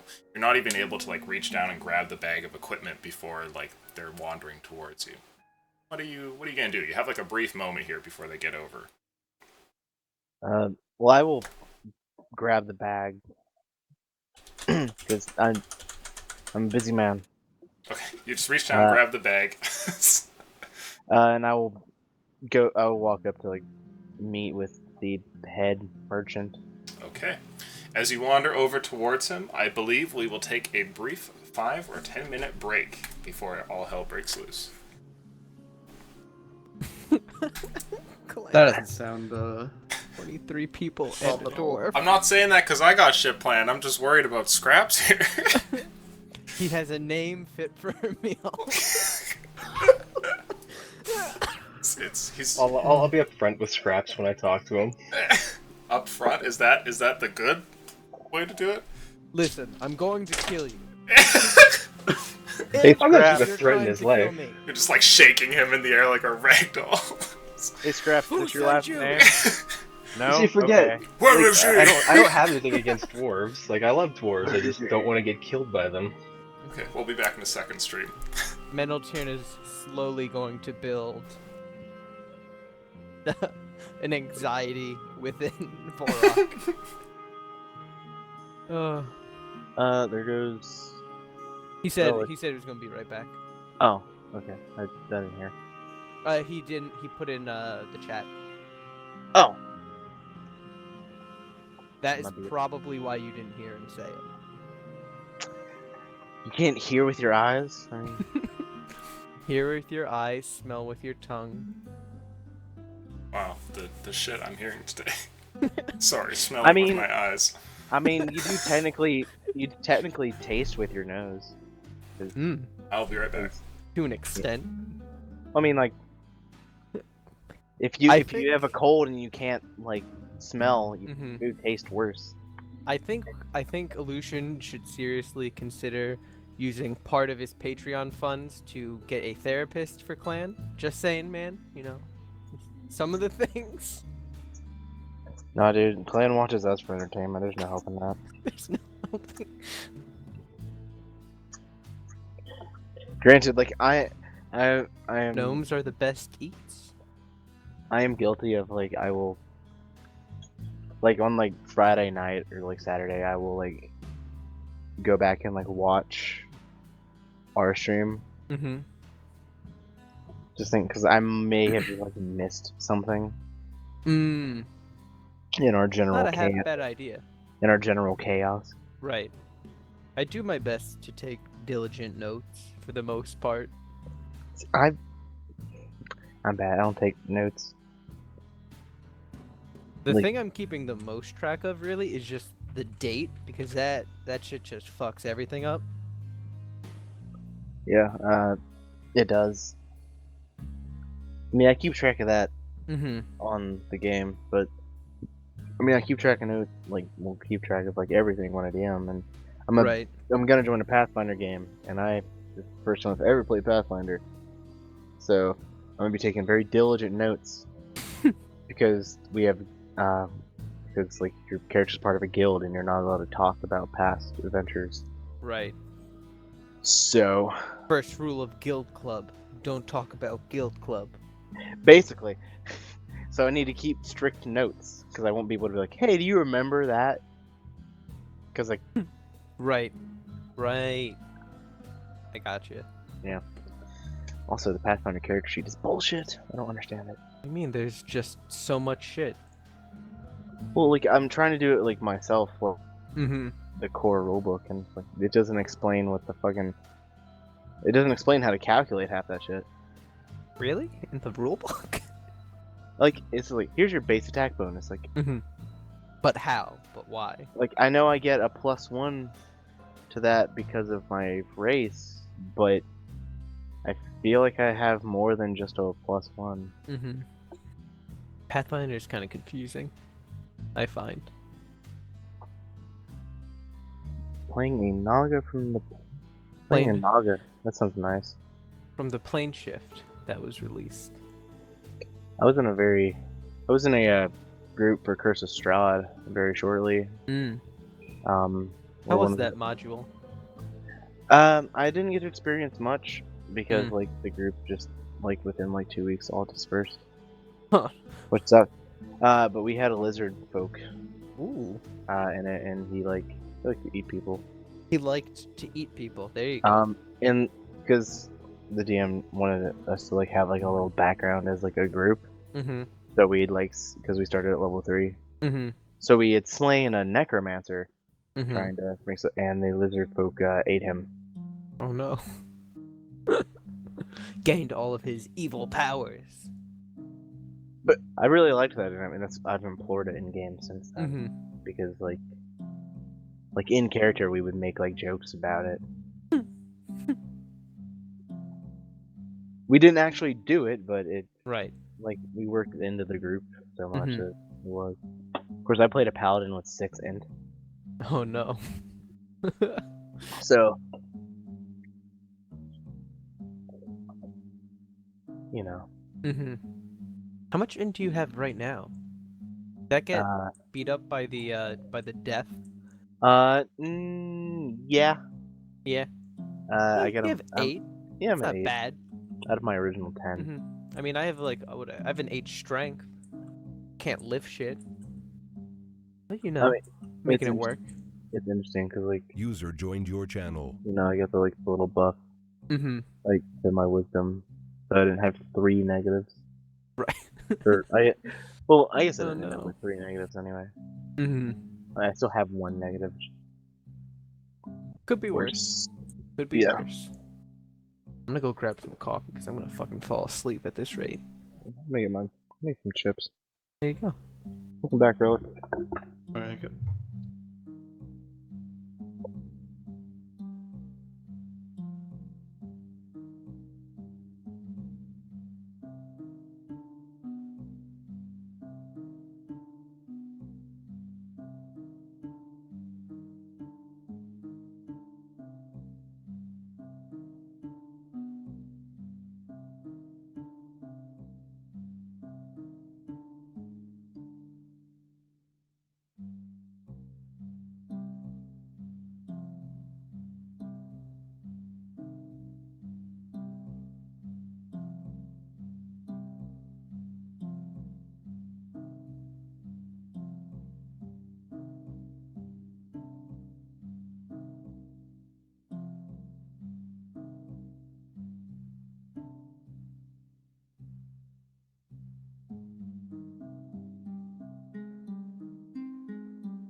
Hello, hello. Welcome back. Thank you. I feel welcomed. Got Wait, some.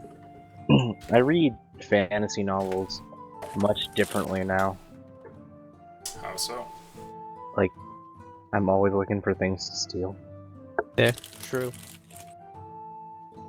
Interesting. Yeah, I'm not writing a book. I need something that my players will see like once. Right, exactly. Just like a little bit of something.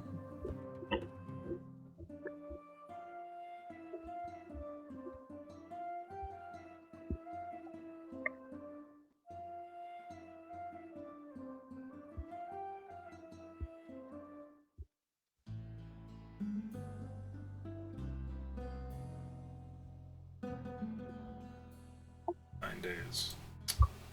Hmm?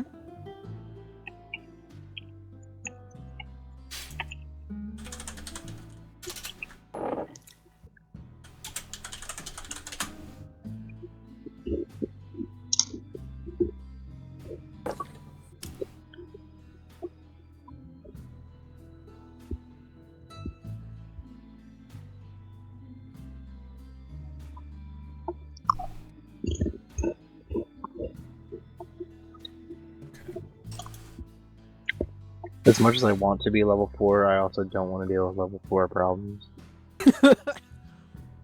Level 4 problems. What do you mean? Mo levels, mo problems. You know, the ancient proverb. Yes. Well, I mean, like, Monday was 4th, wasn't it? And they died. They died. Monday almost got level 4. I thought one of the groups was 4th. Wednesday. Isn't Ghostwatch? Yeah. Wednesday is level 4, and so is Thursday. How close are we? What session are we even on? I am checking your stuff right in the. All right, you took away. I You took took away away. all our things. Your things have been seized, and Mm-hmm. all your things are belonged. Now, Civil asset forfeiture. This is illegal. let us see. Today is session 18, so Okay. 20 is usually around where you hit 4. But we're gaining all this experience from playing Town Simulator. Yes. I mean, no one respects you if you're level 3 in Ona Town. Mm-hmm. There will come a moment where Darren will have to choose tax policy, and if he gets that right, he hits level 4. The secret is no taxes. I mean, this is a communist society.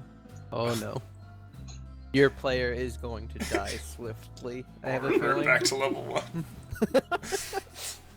Oh, Aleutian goes, oh no! 2 red dragons attacking the town simultaneously. Oh well. Could call it the Red Holocaust. Somewhere out there is a history buff that's giggling to themselves. I mean, I just like playing like the Metro games because you have a bunch of like communist Nazis. You could turn this town into that if you want, and then in episode 2 it'll be like, We could That'd turn be this into Nazi interesting. Germany. All the dwarves are gathered up because Vorok is terrified that one of them is going to try to kill them. I would say it would go over very poorly, considering Nah, Ivan? nothing to read into this or consider more. Middleton, how do you feel about writing the Communist Manifesto for me? You are my ghostwriter. Okay, well, we're all here, ready to go? As ready as I'll ever be.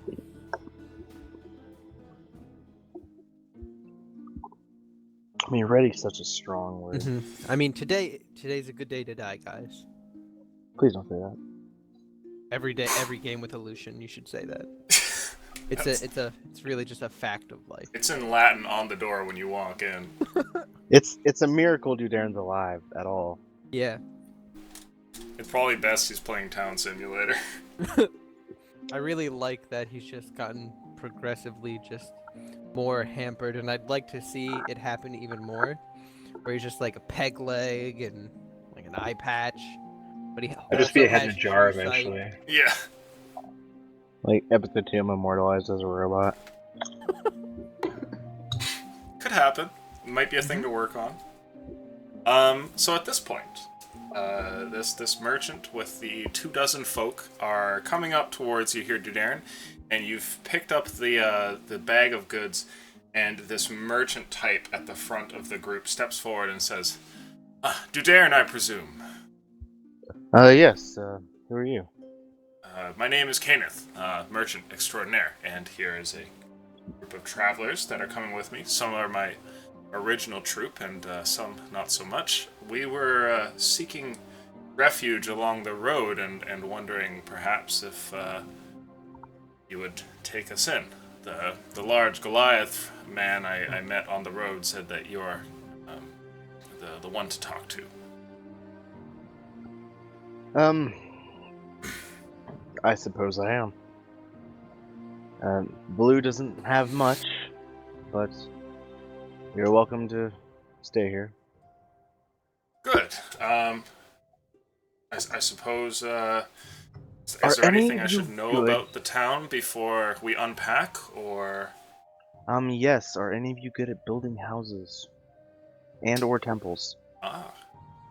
Well, I And or believe there's an followers of artisan Eridan. with us, and he kind of turns over and looks down the group, and I'm going to make a roll for you. It's gonna be. You It's son gonna of a be bitch. scraps. It's gonna be It's a gonna be fucking calligrapher. It's gonna be another goddamn calligrapher. Well, why would you not want 2 of them? You fucking goddamn it, Lucius. Our town can be twice as fancy. Yeah, that town's a shithole, but whenever they send out an official letter, that thing looks fucking good. Rolls another I know- calligrapher. Is like, I sorry, know you gotta this is only leave. gonna be poor. Actually, we have no space. Turn around, get the fuck out. Come back with a carpenter.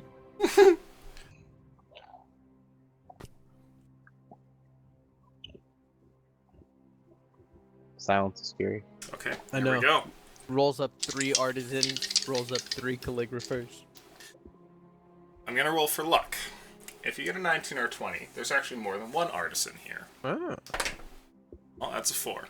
That's There's- that's pretty close to a 19 or a 20. It's Illusion, why Relatively. are you rolling like us? I don't know. Stop. I assume Mentaltern has I mean- done some trickery or something No, with my dice. I've noticed it. It's our sessions. We go like high, low, just like Yeah. rolling 20s the whole game to like rolling 2s and 1s and 4s in the next session. Yeah, so the next one will be really good. If you guys Mhm. need to do any combat, that's the time. Mm-hmm. So let's see exactly what kind of artisan they have with them.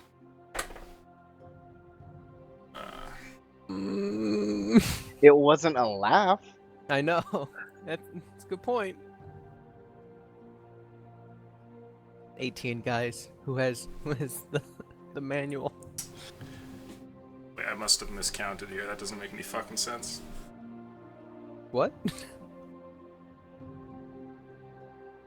How many artisans are there in the Ah, there is a weaver with them, apparently. fucking goddamn? Actually, That's not could bad. could be worse. At least it's not a fucking calligrapher. So Kenneth kind of looks down there and ponders for a second. He says, "Oh, yes, there's a man with us who works in textiles, I believe.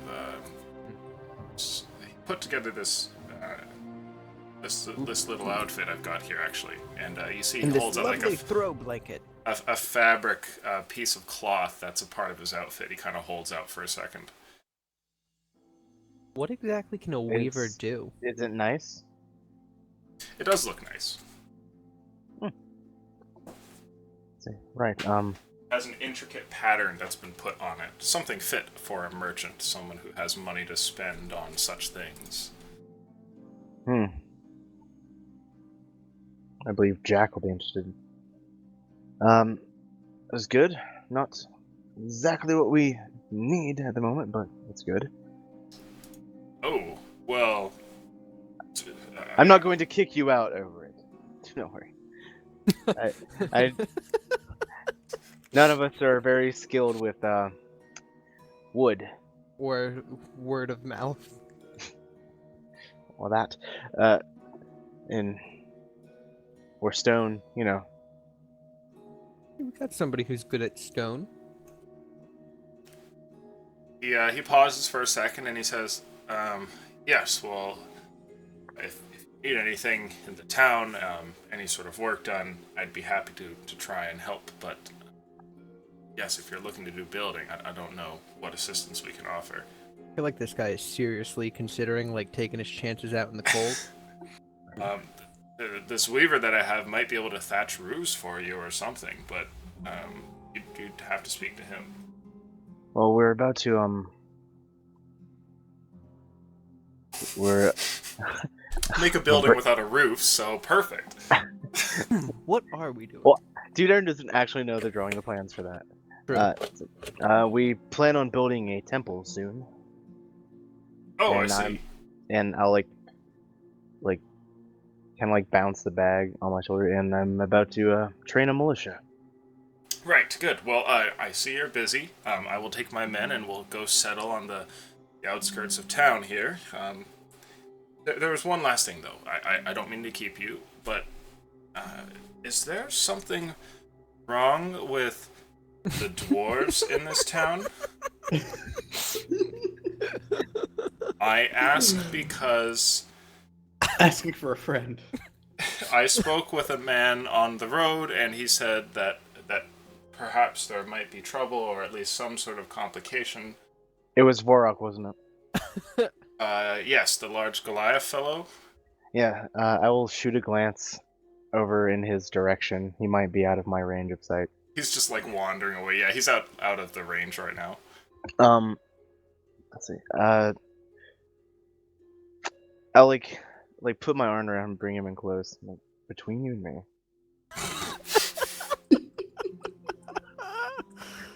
While we were out in the woods, we found the frozen corpses of some dwarf assassins from his family. Oh. Yeah, he was raised by dwarves. It's the thing. Well, okay, so there's a dwarf traveling with us. Should I hide him, or I do think not so. believe he's an assassin. I'm Where did- pretty sure. Where does he come from? Andwall, further south. It's probably fine. Okay, Probably.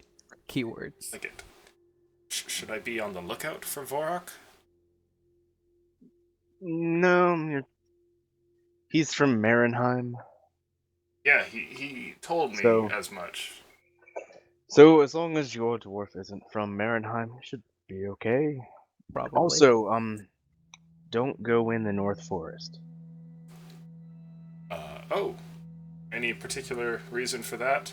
The druids will Haunted. kill you. Thank you, Dudan. I will tend to my business. Goodbye. And you see, for some reason, he begins walking south.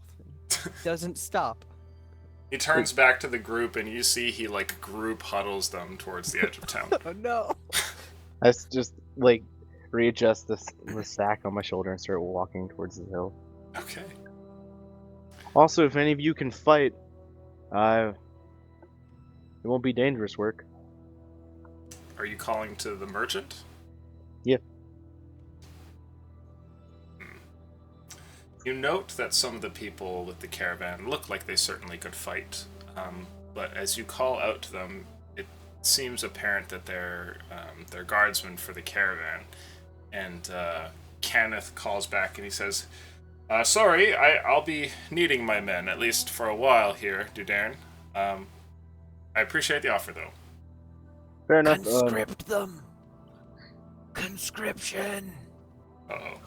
They're not citizens. Mandatory military service. Also, you may want to speak with Jack at some point. He's in the fancy tent. Yes. Okay, thank you. We scare these people away. They're like, we're not fucking living here. So you head back towards the hill there, and when you get over towards the hill, up atop it, there is a small meeting. You can see that that Vara has made his way up here, and he's currently wearing what looks like a set of leather and has a couple of swords at his side. It's a meeting. So how many others are there? He has with him what looks like half a dozen men. Sweet. I mean, old, young. They look younger than Vara, save for one or two, which might be closer to his age, but he's definitely their senior. All right. I just want to get like a. I don't need like half a dozen people to train. No one. So, let's see. I'll walk down and say, "Hello there." I'll ease the sack onto the ground. Okay. Dropping all the equipment here, you see Vara gives it a look for a second. He says, Good. What do we have in here? I have swords, armor. I believe we have those. He starts to go through it and pulls out the occasional weapon or piece of armor here. He turns to you and says, This should do just fine.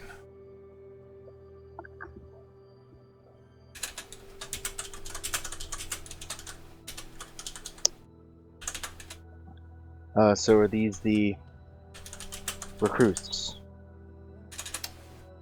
A few trusted men that I've known in the town for the last little while. unless you have others you wish to send to me, I think that I'll begin training them. If I understand what it is that I'm looking for here, Dudarin. They're Just all ready basic. to risk their lives for the town. I've spoken to them already. Well, as I've mentioned before, there's me and my group are the only ones that will be doing the life-threatening work. All the same, even petty squabbles in town can turn deadly. I'm gonna look about the group. I want to One guy's find. picking his nose. I want to find like the youngest or the scrawniest and weakest looking one in the bunch. Okay. The weakest looking one here is on kind of like the edge of the group, and you see that he stands next to Dave. I was like, you there? What's your name? He looks over towards you, and he says, "Oh, me? Myth. Myth's my name." Myth, like MYTH. He says, I think that's how it's spelled. No. I'm not familiar. I'm not entirely familiar with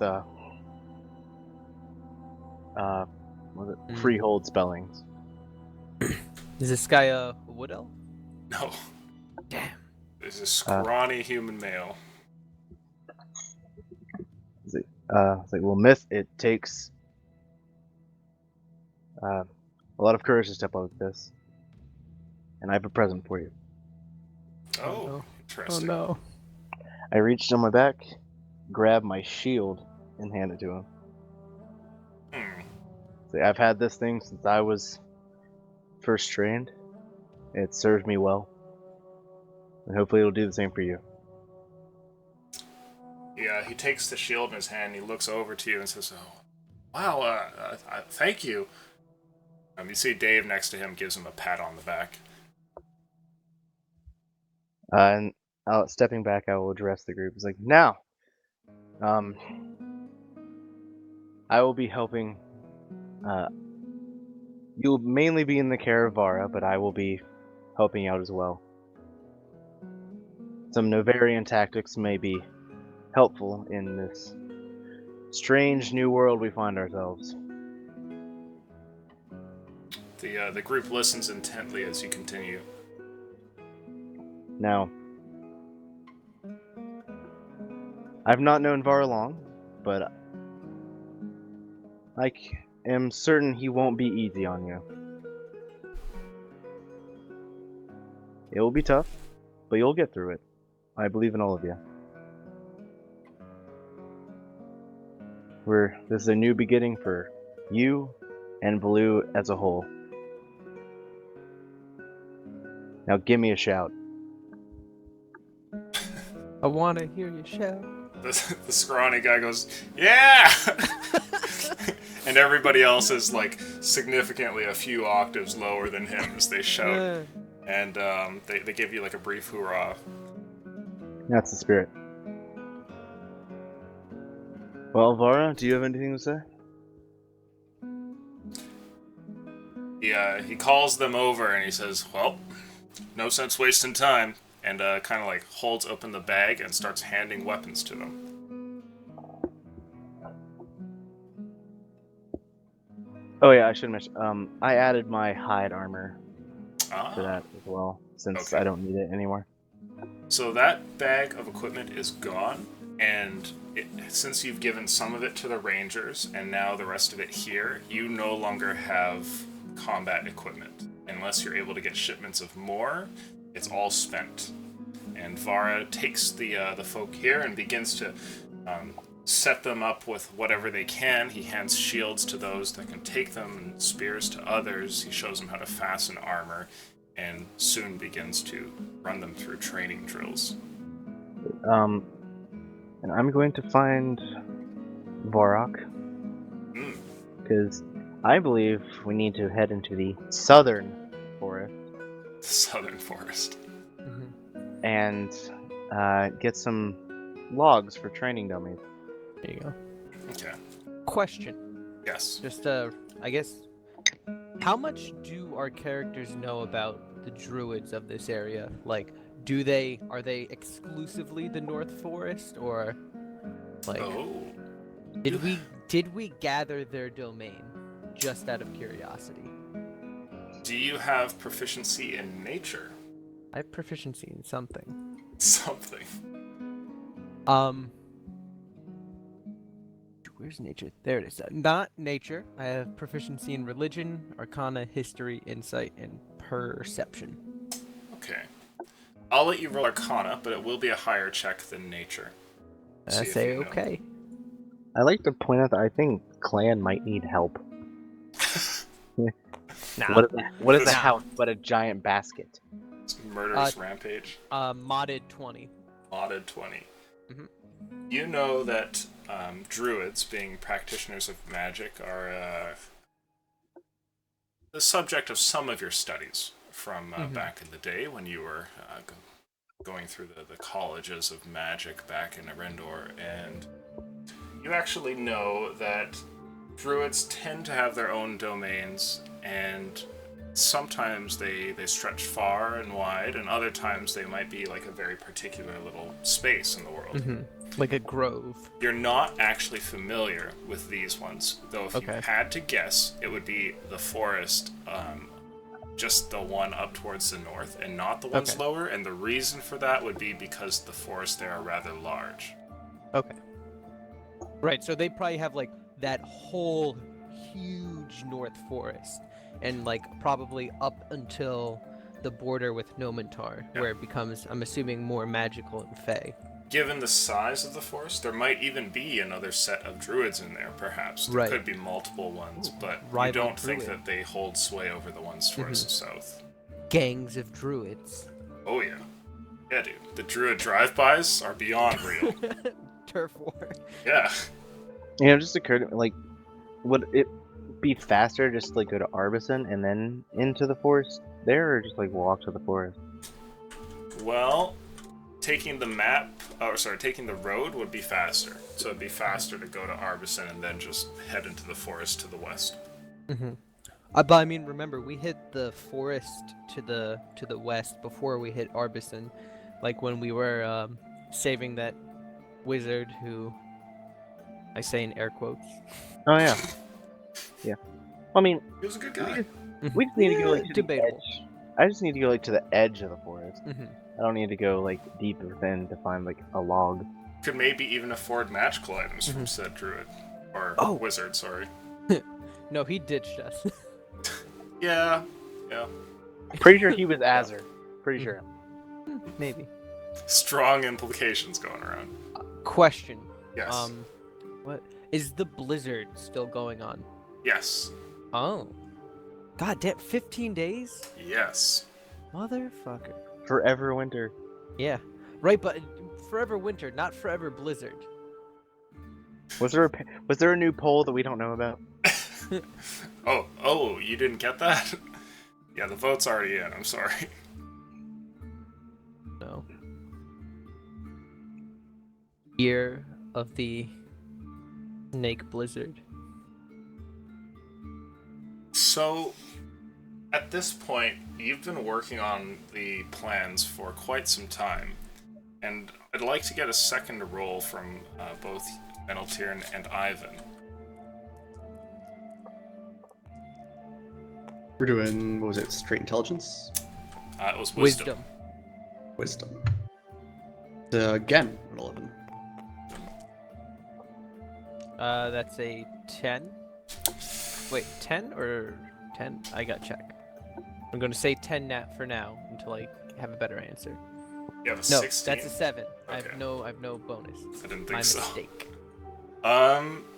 So the two of you are progressing along here and running through some different designs. You're starting to come up with something that looks like it's in line with what you have here in the book, but isn't quite as expansive.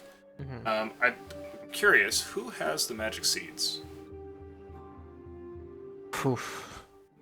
Does anybody's inventory say magic seeds, or are question. we fucked? Give me a moment. My gut says Darren would have them. Yeah, that's Yeah, what I my have gut them, says. yeah. Okay. Okay. So, Yeah. at this point in the day, since you've been working on it for a while, you have a plan for this temple that seems like it would work. Mm-hmm. Do you guys want to set out and go and do it? No, if like you said, it seems like it's pretty good. Mental Tyrann is gonna insist on working on it more. Okay. Ivan, you're gonna stay and keep working on it? Yep. Okay. So you guys continue on throughout the day. You Well, take great, note, we're like, both this design could work, perfectionists. but we can make it better, definitely. And you keep working on it. Meanwhile, outside of that tent, Vorak, what are you up to? Just gonna keep patrolling the town? Looking for dwarves. Yeah, I'll probably talk to Scraps. Uh-oh. Okay. Let's do that then. Oh no. The group is over here on the edge of town. On the edge of town. I think we shall. And they begin to set up. You can see that they have a couple of tents that they're laying out, and townsfolk are gathered around a fire which is now burning. And as you make your way over, you notice that one of them is indeed a dwarf. He looks like he's wearing clothing that looks very similar to that of a commoner's at first glance, but underneath that he has a set of leather armor. As you approach, he notices you coming, given that you're not making any attempts at stealth, and he immediately stops what he's doing and kind of holds what looks like a hammer in his hand. In Dwarvish, I'll say to him, hello, dwarf brother. Hey, dwarf bro. What's up, my door? That's his word. You can't use that. Someone had to make the joke. Snickers. That's our word!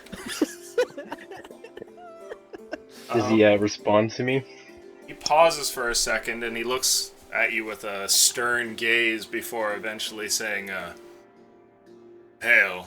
And he speaks in Dwarvish as well. The folk around you at this camp, they give a brief look towards the two of you, but then seeing that you're speaking a different language, they just kind of go back to their business.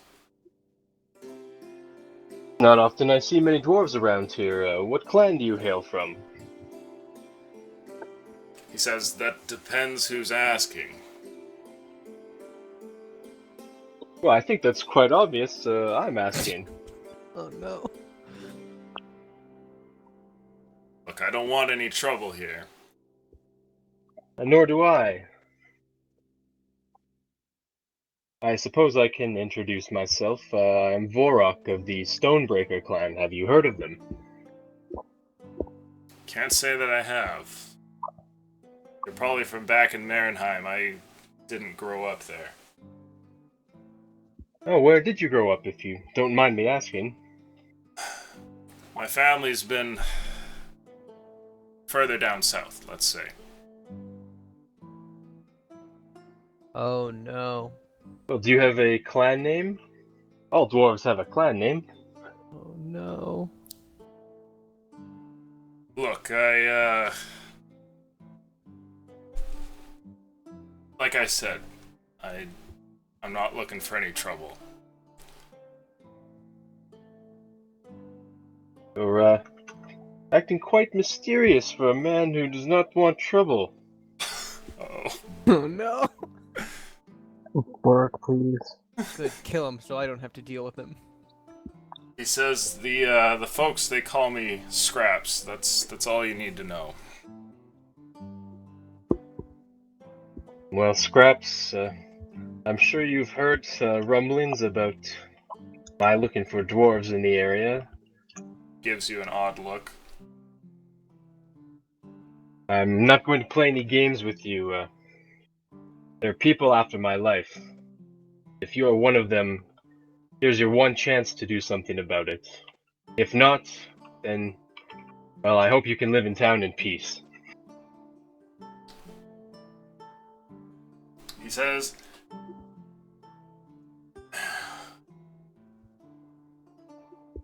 I'm not who you think I am, and I would rather just live in this town in peace, if that's an option.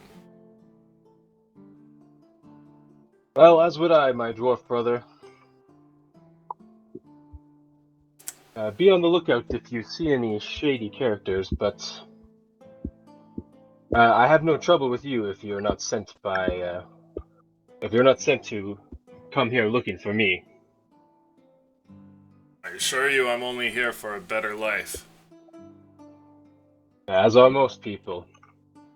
Is he acting weird at all? Is he nervous, or he just kind of wants Insight me to check. leave? I mean, is he nervous with the big Goliath standing over him?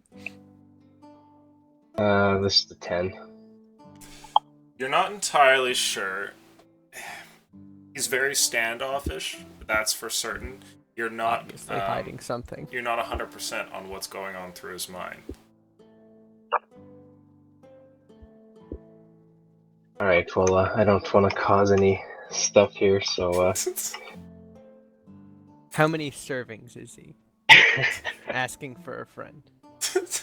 At least if well, as I goddamn said, Clannerin. if you see any other dwarves in the area, let me know, but otherwise, we're happy to have you as part of town. Roll a persuasion check. Great at these ones. I bet you he's gonna be better than all the other fucking shit rolls. Whoop. Right? Nope! Nope! Wait, what was that? I don't know, I just kind of dropped it. It was a 4. Do you want me to actually roll it? Yeah, throw that across the table. Get worse. Oh, God. God. Okay, that's a 0, because I...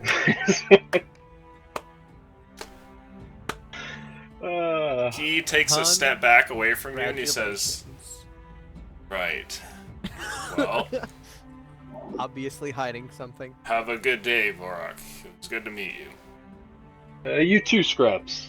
And welcome to Valoo. So, thanks. I'll just throw my axe back up on my shoulder and head back to the group. Okay. You make your way back to the group, and there's the tent where 2 of your companions are working very hard on some plans. And meanwhile, Dudarin, you were back at the hill, but it's clear that you're not exactly needed for the training. Do you have any plans for what you're gonna do? After like watching for a little bit, I'm gonna grab Vorak so we can go get some training dummies. Oh, you're actually gonna make the trek many days down into the woods. Oh, that's sweet. Yeah, like we can take the sled and we'll bring back like wood to like just build stuff with as well. Okay. It won't be fine like building wood, but it'll do. Okay. So you There's make your way something to back hit. towards the camp, and Vorak is there. Vorak, Yes, Dudarin. how would you like to join me on an excursion? Let's go. Oh, God. Let me grab my things, and I'll grab my axe, and I'll tie my winter blanket around my neck. Okay. I'm ready to go. Similarly, I will like grab like my winter clothes because I don't wear them in town. Okay. The 2 of you inside the tent, while planning eagerly here, can hear from beyond the thin strip of cloth that something is up, and it sounds like Dudarin and Vorak are getting ready to leave. Meneltern pays no mind.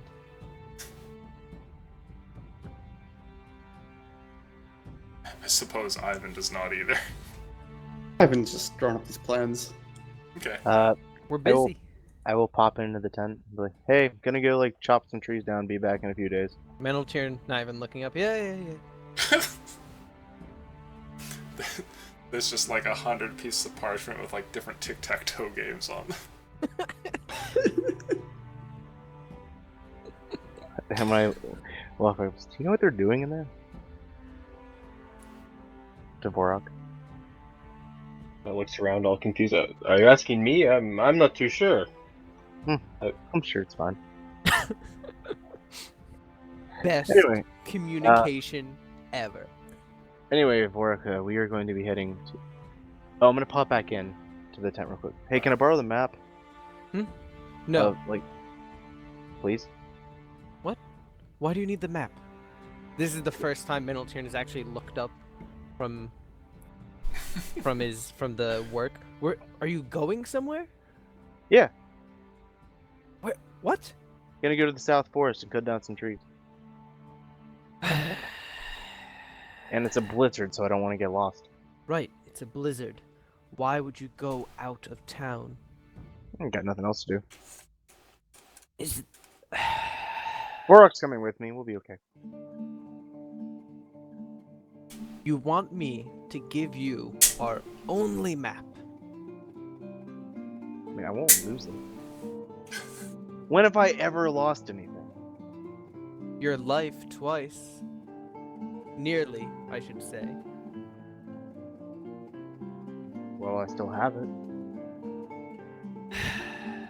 Puzzle blocks twice. Hmm. I Men don't, are- I never one of realized those. that. I don't remember one of those. Mhm. Oh, Or God. Water either slide? of those, actually. Water slide, Theo. Mm-hmm. Oh no, I thought you talked like water slide and inside the dungeon. Yeah, when he threw the Oh backpack shit, sorry, yeah. I didn't. Three I didn't, then. 3 times. I didn't lose it. I gave it to Theo. Oh my god. The difference. When have I ever lost anything? Vivid Metal Tin. flashbacks. Metal Tyrion just begins to list things.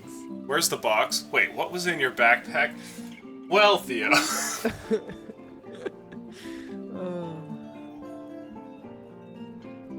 Like, we'll just be gone like a few days. Metal Tyrion just very, very reluctantly just like begins putting out the map and then pulls it back.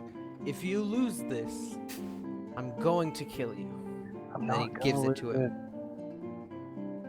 Like, oh, snatch map. Thanks, bye. It's a really nice map too.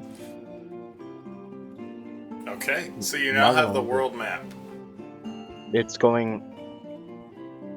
I mean, I know south at this point. Why'd you need the map? To find north in the blizzard. How is a map gonna do that? Oh no! Oh no, Darren, 8 intelligence! It's alright, I've lived for many years in the wilds. I have a keen sense of direction. Oh, thank God. Just a precaution. Okay. All right. Well, we're heading to the South Forest, and I will start walking. Okay. So, Borok and Dudarin decide to split the party here and leave town to Excellent. go to the forest. Map equals compass. Does not. The exclamation point equals. No, that means it's super equals compass. No, that's not what that means. The fucking meat with Ever split the party. What is done is done. So 2 of you head off into a blizzard. And When you say it like that, it doesn't sound like such a good idea. I mean, we have winter clothes and food and weapons. Fine. it's true, you do. No puzzle box. I would like to keep an eye out for any, like, I know there's probably not a great chance, but if there's any small creatures, like little birds or squirrels or Dwarves. chipmunks. Oh. Yeah, make a perception check for me.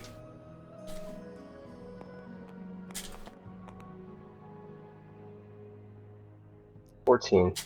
Okay. You find nothing. There is no creatures in sight. Maybe you'll have better luck at the forest, but here there is none to speak of on the road. Speaking of I'll which, just keep my eye out. the road is little more than just an incredibly snowy path that winds down towards the south, and as you all begin to progress on it, we'll cut over towards the other group. It's late in the evening, and all of you have formulated plans that you think would make a fairly decent-looking temple to Eridan. What do you guys want to do? How decent.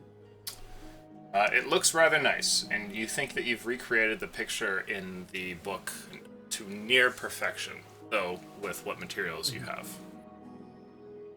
Metal Okay. Tyrion is Oh. happy. I should ask. So we're talking about this Temple of Eridan, and Jack has gotten some building supplies and whatnot. How big are you making this thing? Are you doing like a small temple where it's maybe like an altar with a room or two, or like a big extravagant one? Like, what do these druids get? Meneltierin is looking to appease the druids. So it's like every little bit of supplies you have going into making this thing look like, please don't kill us and give us food.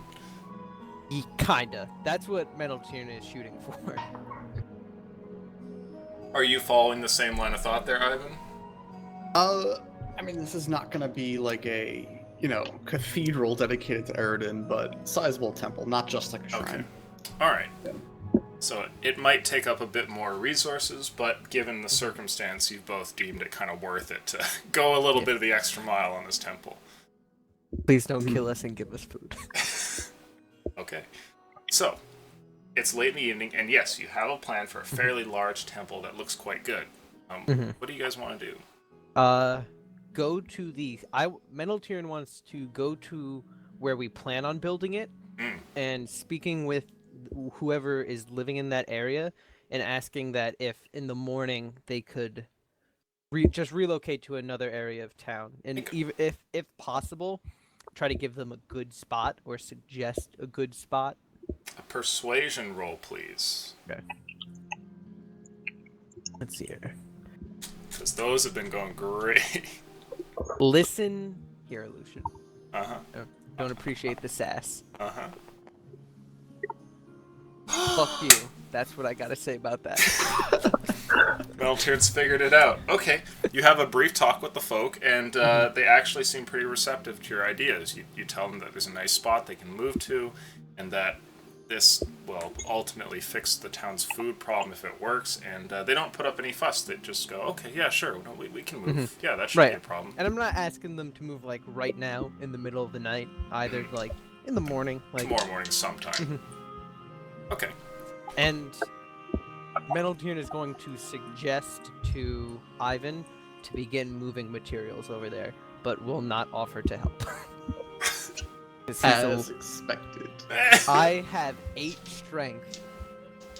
Alright, so I'll begin moving materials over there, and of the people that we've gotten to help us with the shacks before, of the ones that seemed to have, a bit more skilled, or at least The world's better shitty listening build to directions, kind of recruit some additional workers for this. Oh, question. Where did the merchant settle in, and did I spot that there were new people? The merchant is settled kind of towards the west. There's like a little road that heads off there, Right. and that's more or less the direction that they chose to sit down in. Have I noticed that they have arrived? Oh, have you seen them? Right, because that's gonna alter what I will do. It's a bit dark as you're heading out, and you spent the day looking at stuff. Make a perception check. Let's see Okay. if you notice them. Do I notice a bunch of weirdos? Question of the day. 10. 10. Yes, you notice them. Ooh. At first, you just think they're other folk, maybe some peasants that you don't recognize, but when you see their garb I mean, and all the horses humans and all everything... look the same, am I right? Exactly, but these ones are dressed a bit differently, and yeah, so there's some new people in town, oddly enough. I begin walking over Sure, okay. to kind of see like what's up. As you make your way over, you Garen notice didn't that tell me anything. they have Oh, some bitch. nice tents with them. In fact, they've erected one of them, which is fairly large, and there's a whole bunch of goods that are being moved like in and out of the tent. I go to the big tent. Okay. As you get over towards it, you notice that there's a couple of people who are armed standing at the outside of the tent. And one of them looks over and he says, "Oh, have you come to do business with Kenneth, Excuse me? the shopkeep?" Who are you, folk? Well, we rode in this morning. That would explain it. Yes, I would like to speak to this Kenneth. Is he your leader, I suppose? You could say that. Here. And he steps inside, and You hear he has a brief conversation there until the door is opened up and you're able to step inside. You find that the interior has a good deal of goods laying about it, and the room has been arranged so there's a bed where Kenneth must be keeping most of his stuff, but perhaps more importantly, there's a large desk on the other side of the tent. This desk has a set of scales at it and a lantern that looks rather nice, and there's a whole bunch of goods behind him as well. Kenneth looks like a human in his middle age who is wearing the telltale garb of a merchant, and he looks over towards you, this masked man that has stepped inside, and he says, "Ah, a customer. Perhaps. The name's Kenneth, merchant extraordinaire. If you have need of something, you need but ask." Interesting. So you all rode in today? That's correct, yes. Interesting. And what goods do you bring? A bit of this and a bit of that. That tells me nothing. Tough customer, I see. Well, I have rations and some equipment, a couple of weapons laying about. I have some other, perhaps more expensive items, depending on what it is that you're looking for exactly.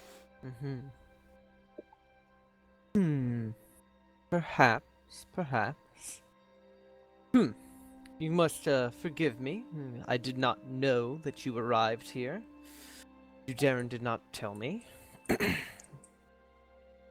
Do you perchance have any stronger folk who would be willing to work for some pay tomorrow, that is? Oh, Metaltear doesn't even know about the militia thing. I don't know. Most of my men I keep on hand here. You can ask some of the others in the troop, but as far as my guards go, I'll have need of them. Say, Very well. how long have you been in this town, friend? Long enough. I have a question for you. I've heard rumblings that there's something strange in this town about dwarves. Excuse me? And then Metaltear goes, "Oh, there's nothing strange about dwarves. It's just the tall fellow. You see, his family's trying to kill him. Apart from that, there is no ill will towards dwarves." Well, his will towards the dwarves seems perhaps a little bit ill, would you say? I spoke with him on the road on the way in, and he seems a bit shifty. He's a simple man. Perhaps he may have seemed shifty. I wouldn't wager so. I haven't known him for very, very long, but from what I can gather, he's a rather dim-witted fellow. I see. Okay, well, this is my first day in town, so perhaps I'm not privy to all the customs you have. Maybe it'll make more sense in a few days. Okay. Well, if you were looking to purchase something, I am No, open for business at least for an hour or two more. not at the moment. Amongst your troop, who are the hardiest of them? My I wish to guardsmen. speak with them. No. Meneltiern puts his mask, like the brow of his nose would be, in between two fingers. No, you said you wouldn't rent out your guardsmen. I meant ones who I can hire. Are you keeping up with the conversation? I don't like the tone of your talk there, my friend. And I'd like you to remove yourself from my tent, actually. very well. Meneltiern leaves and begins just kind of walking through the camp looking for strong people. Okay. Middleton Meanwhile, cares not for this merchant. Ivan, what are you up to? I'm recruiting some of the workers from our previous construction job, just the ones that actually did well. Oh, just the ones that did well. Okay. Just the Who ones that scored high didn't marks. completely fuck up. Let's see. Going for a quality build over a fast build. Okay. It's difficult to be choosy over the few people there, given that their skill levels were similar to yours, not exactly fantastic. Though you do grab what you think to be the cream of the crop, and you now have collected a bunch of folk with you. Or are you telling them to meet you tomorrow morning, or what? What time of day is it right now? It's evening. Yeah, I'm essentially going to recruit them, prepare them, saying, "All right, we got something to build. Have yourselves ready tomorrow. Start work." Okay, sure. Yeah, you give them like a meeting place and stuff like that. Mhm. Okay. So at that point, unless there's anything left for the evening, we'll fast forward through the night.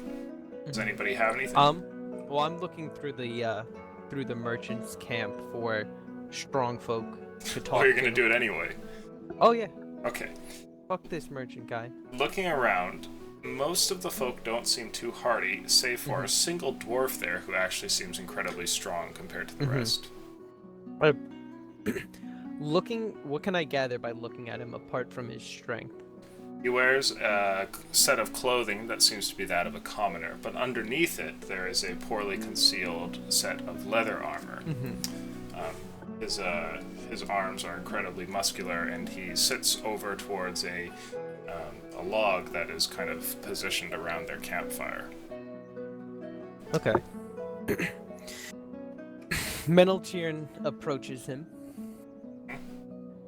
Hello, Master Dwarf. He looks over towards you and he says, "Hello, masked man." I have a proposition for you. Myself and my companions begin a construction project to the north of the city. In the north of the city, we're looking for skilled craftsmen or just rather strong people to assist in this. We would be willing to pay you. Are you interested? What's the pay? Give me a moment. Where is Don't my start with the inventory? pay. I need to know how much I can offer him. He shouts over the town, "What are we paying them?" I can offer you, say, 5 silver an hour. Quite a lot. Roll a persuasion check. See what I you mean, get. I assume like the townsfolk are working for free because they'll get food out of it. I know. Meneltiern has gathered that these people do not work for free. Boom! That's a modded 20, I believe. Yep, modded 20. He says, "Fine." Alright. I will see you in the morning then, to the north. He gives you a nod as you step away from his campfire. I gave him a slight bow and returned to my camp. Okay. The evening rolls about, and in the night, all is well. However, out beyond the town, No. Oh no. give me a brief second. Wolves. Wolves everywhere. The two of you have begun wandering and have made your way about a day down along the road here. The blizzard is difficult and causes you to move somewhat slower than usual, but you think you might be able to make it to Arbison in another day. Did you two bring rations with you? Yes. Okay. I have rations on me, yes. Okay, so you can go ahead and subtract one of those each. Do you have any business during this day on your first day of your trip here? You've just been traveling the road without anybody in sight. I mean, no. I guess we just need to like get to Arbison and or like to the woods. Okay. I'll Might probably wanna- be telling him the same story that I was telling Ivan about my family. You see, Okay. my brother Rorok was the one that took over, and he's not a very good dwarf. Rorok would have been the better option, but they would have none of that. You know how dwarves are. Wait, did you just say? Rorok and Vorok. So his dad is Korok, and then his three brothers, Rorok, no. Sorok, and Oh, Torok, no. and the family line No. starts from their like great grandfather Borok. Oh god damn it. Yeah, I was like, Dan has a yeah, I don't have stroke. those kind of family squabbles. My family were cow farmers. Very simple. Very rewarding life. Oh well, you're lucky then.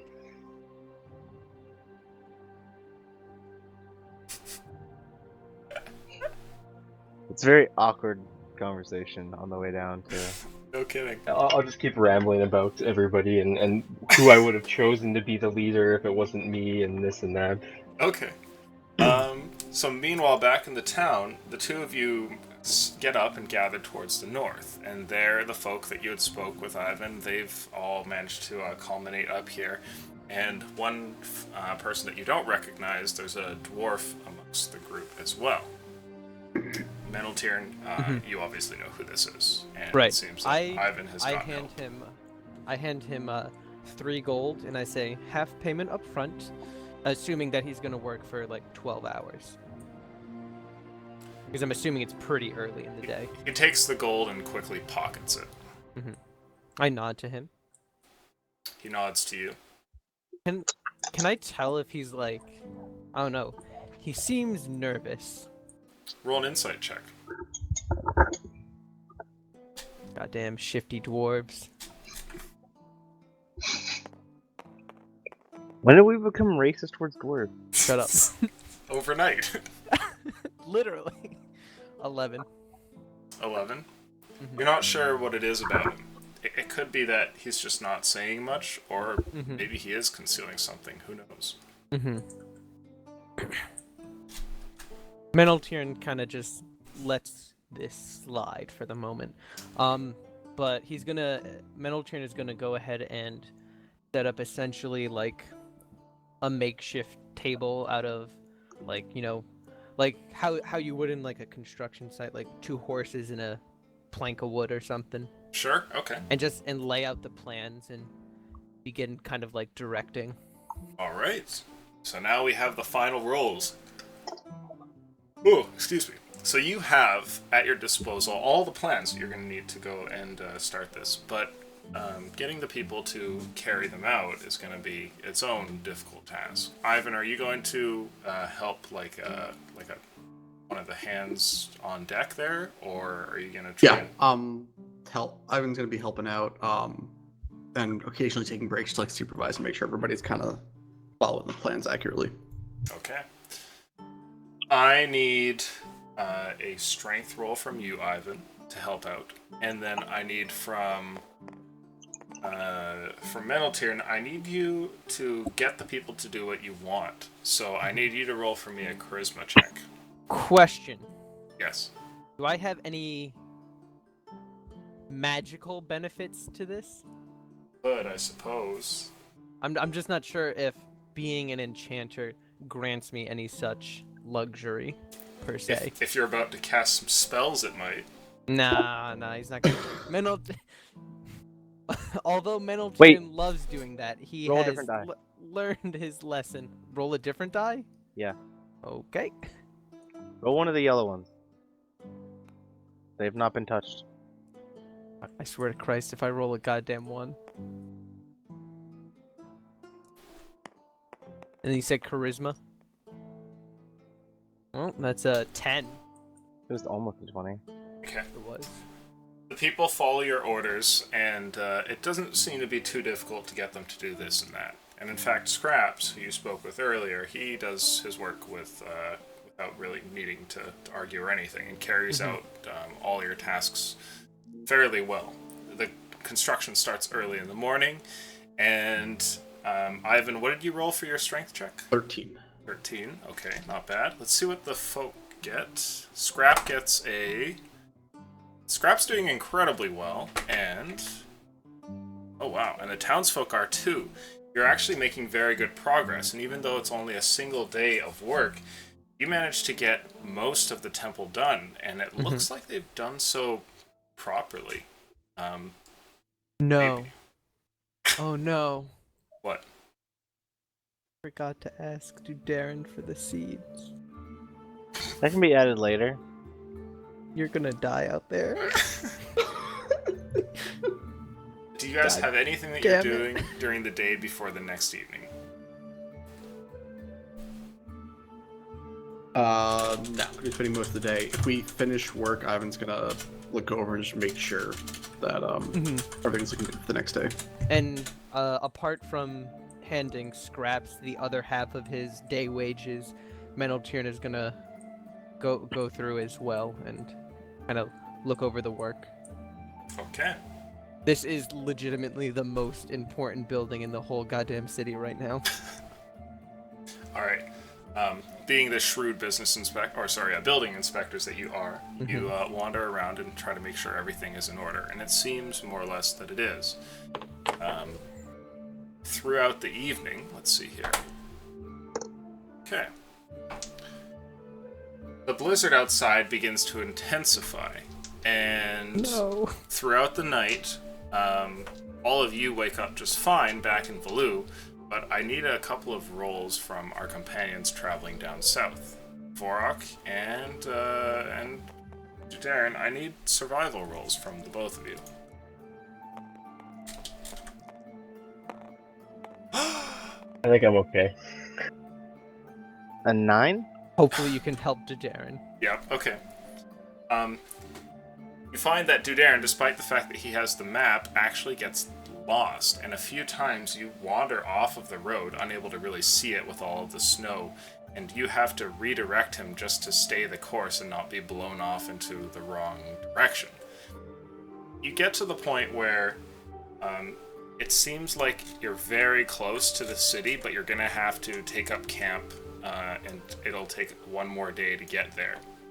You are still on the road, and if you wanted, you could turn west and go straight for the forest, or you could go north and hit the town, then turn west. It's up to you. Well, obviously I'm using Borok's eyes for this measurement. How close is the forest? The forest looks like it's maybe half a day's travel away from here. And this, you don't actually see this. This is just what you're guessing from where you are on the map. It's because there's snow blowing around you everywhere. True. And it sounds like a day. Okay. I say go for the town. Just like we can get in and like have like a nice warm meal and prepare ourselves. Maybe buy a second coat. Okay. So, back in the town, you go and put the finishing touches on this temple, and by the time that the afternoon rolls around, it's done. The villagers have been incredibly helpful, and paying Scraps, he's given you his aid as well. He doesn't stick around, though. The moment that the job is done, you can see there's the townsfolk there who seem to want to, kind of like celebrate their work to a degree, and they chit-chat as they sit around the build site, but Scraps just leaves. He takes the bit of money. What? Over the time that the construction is happening, is there anything I can notice from like his work habits or something? Sure. I'll let you roll a investigation check on him. Here, I'm gonna do this one. Uh-oh, not that one. Oh, fuck. No. Is that a 5 plus what, like 3? 3 plus Okay. 3. It's an 8. You don't know. While watching him, it's clear that he's a capable worker, and if you had to guess, he probably has done some craft in his life, or he's just gifted at it. But he doesn't ever mention anything to you. In fact, he's pretty tight-lipped and doesn't really talk to anybody other than what little bit he needs to know where a piece of wood might be going, or to hand off some nails or something like that. Right. Okay. So he has left, and you have finished a beautiful temple to Eridan. At the front, there is a carving that has been roughly done here to show exactly what this is. And the ground is ready to receive the magical seeds, which were left on one of your companions who is nowhere nearby. Yeah. Or is maybe frozen like an hour outside of town, who knows? Who knows? Who knows? Who knows? I would like to take the book and... Is there like an altar in this temple that we constructed? Oh. Makeshift or otherwise? Yes, there's an altar to Eridan. At the back, there's a wooden table, which has on it a somewhat poorly crafted version of a oak tree on a wooden plaque. Right. So basically, I want to take the book and kind of just put it somewhere safe on that altar table thing. Not a bad idea. Okay, yeah, you rest that there. For people to peruse at their leisure. Okay. After that, Minotaur is gonna go to Ivan if he's still around. Sure. Are you around the build site, Ivan? Yeah. Okay. So, now that we've finished this project, what should we turn our attention to next? We have to wait for Duderin to return with the seeds, as we forgot to ask for them. Before I get to that, table talk solution. Would Ivan have any skill with like masonry and like stoneworking? Like if I wanted to, for example, build a temple to Tilva in the same style of the temple that we purged the demon from. We don't have any stone, though. But assuming that we had stone. Right. Do you have proficiency with Mason's tools? I do not have proficiency with Mason's tools. Okay. If you got a pair of the tools, you could try, but it's not your strong suit. Now, being a dwarf will count to that to some degree, but it's not really going to be enough to ensure the building comes out properly unless you learn how to use those tools. Okay. Given that level 4 might be around the corner and people might not die in the next couple of sessions, maybe you could get minutes. Skilled feat, who knows? Yeah, minutes, but yeah. Yeah. Alright, so back to Metal Tier then. Well, I'd like to get started on Temple to Tilva. I imagined as such. Thinking making it out of stone, similar to that other temple we had seen, but I'm not particularly confident with my stoneworking skills. Perhaps we can talk to Jack, see if he can hire someone to come to the town and assist us, as well as the supplies. That, as well as a carpenter to work more on That houses. would also be a good idea. I think we should go talk to Jax. Alright, so we're gonna head over and find Jack. Okay. Let me see here. There we go. So, heading off to go and find Jack, you eventually get to his tent there, and he's seated outside and is kind of, it looks like just enjoying the day. It's the middle of the afternoon, he may have eaten or something recently, and he's kind of sort of staring off into the distance when the two of you approach. And he says, Falu's most diligent builders, how's the day been? Productive. Fairly well. We have Temple to Eridan built on the north side of town. I haven't seen it yet. Do you think it'll work for the druids? Well, once we get the seeds back from Duderin, I think it will be more than adequate. I thought he would be with you. He left. Go get wood, he said. We're training dummies. Oh, the whole bit up on the hill there. Last few days. He went out into the blizzard. He knows that's dangerous, right? I told him. I told him that. I get the sense that sometimes Judarin doesn't know exactly how dangerous some of his No. actions are. Nope. No, he does not. See. That's one of his endearing traits. I'm honestly Tyrion quite surprised that you've says- kept him alive for as long as you have. It's been a challenge. Well, I guess where is he now? You said he went down south? Yes. We are not going to collect wood from the north as the druids threatened our lives, and Probably a good idea, though. Traveling down south seems a little bit dangerous as well. yes, I said that to him. Best of luck to him, I suppose. Hmm. Today Yes. is the subject of my prayers, I guess. If he loses those seeds, I fear this town is doomed. Okay, well.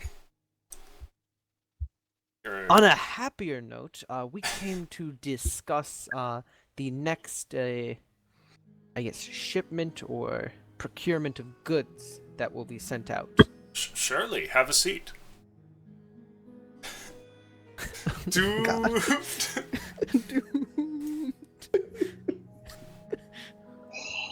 Oh god.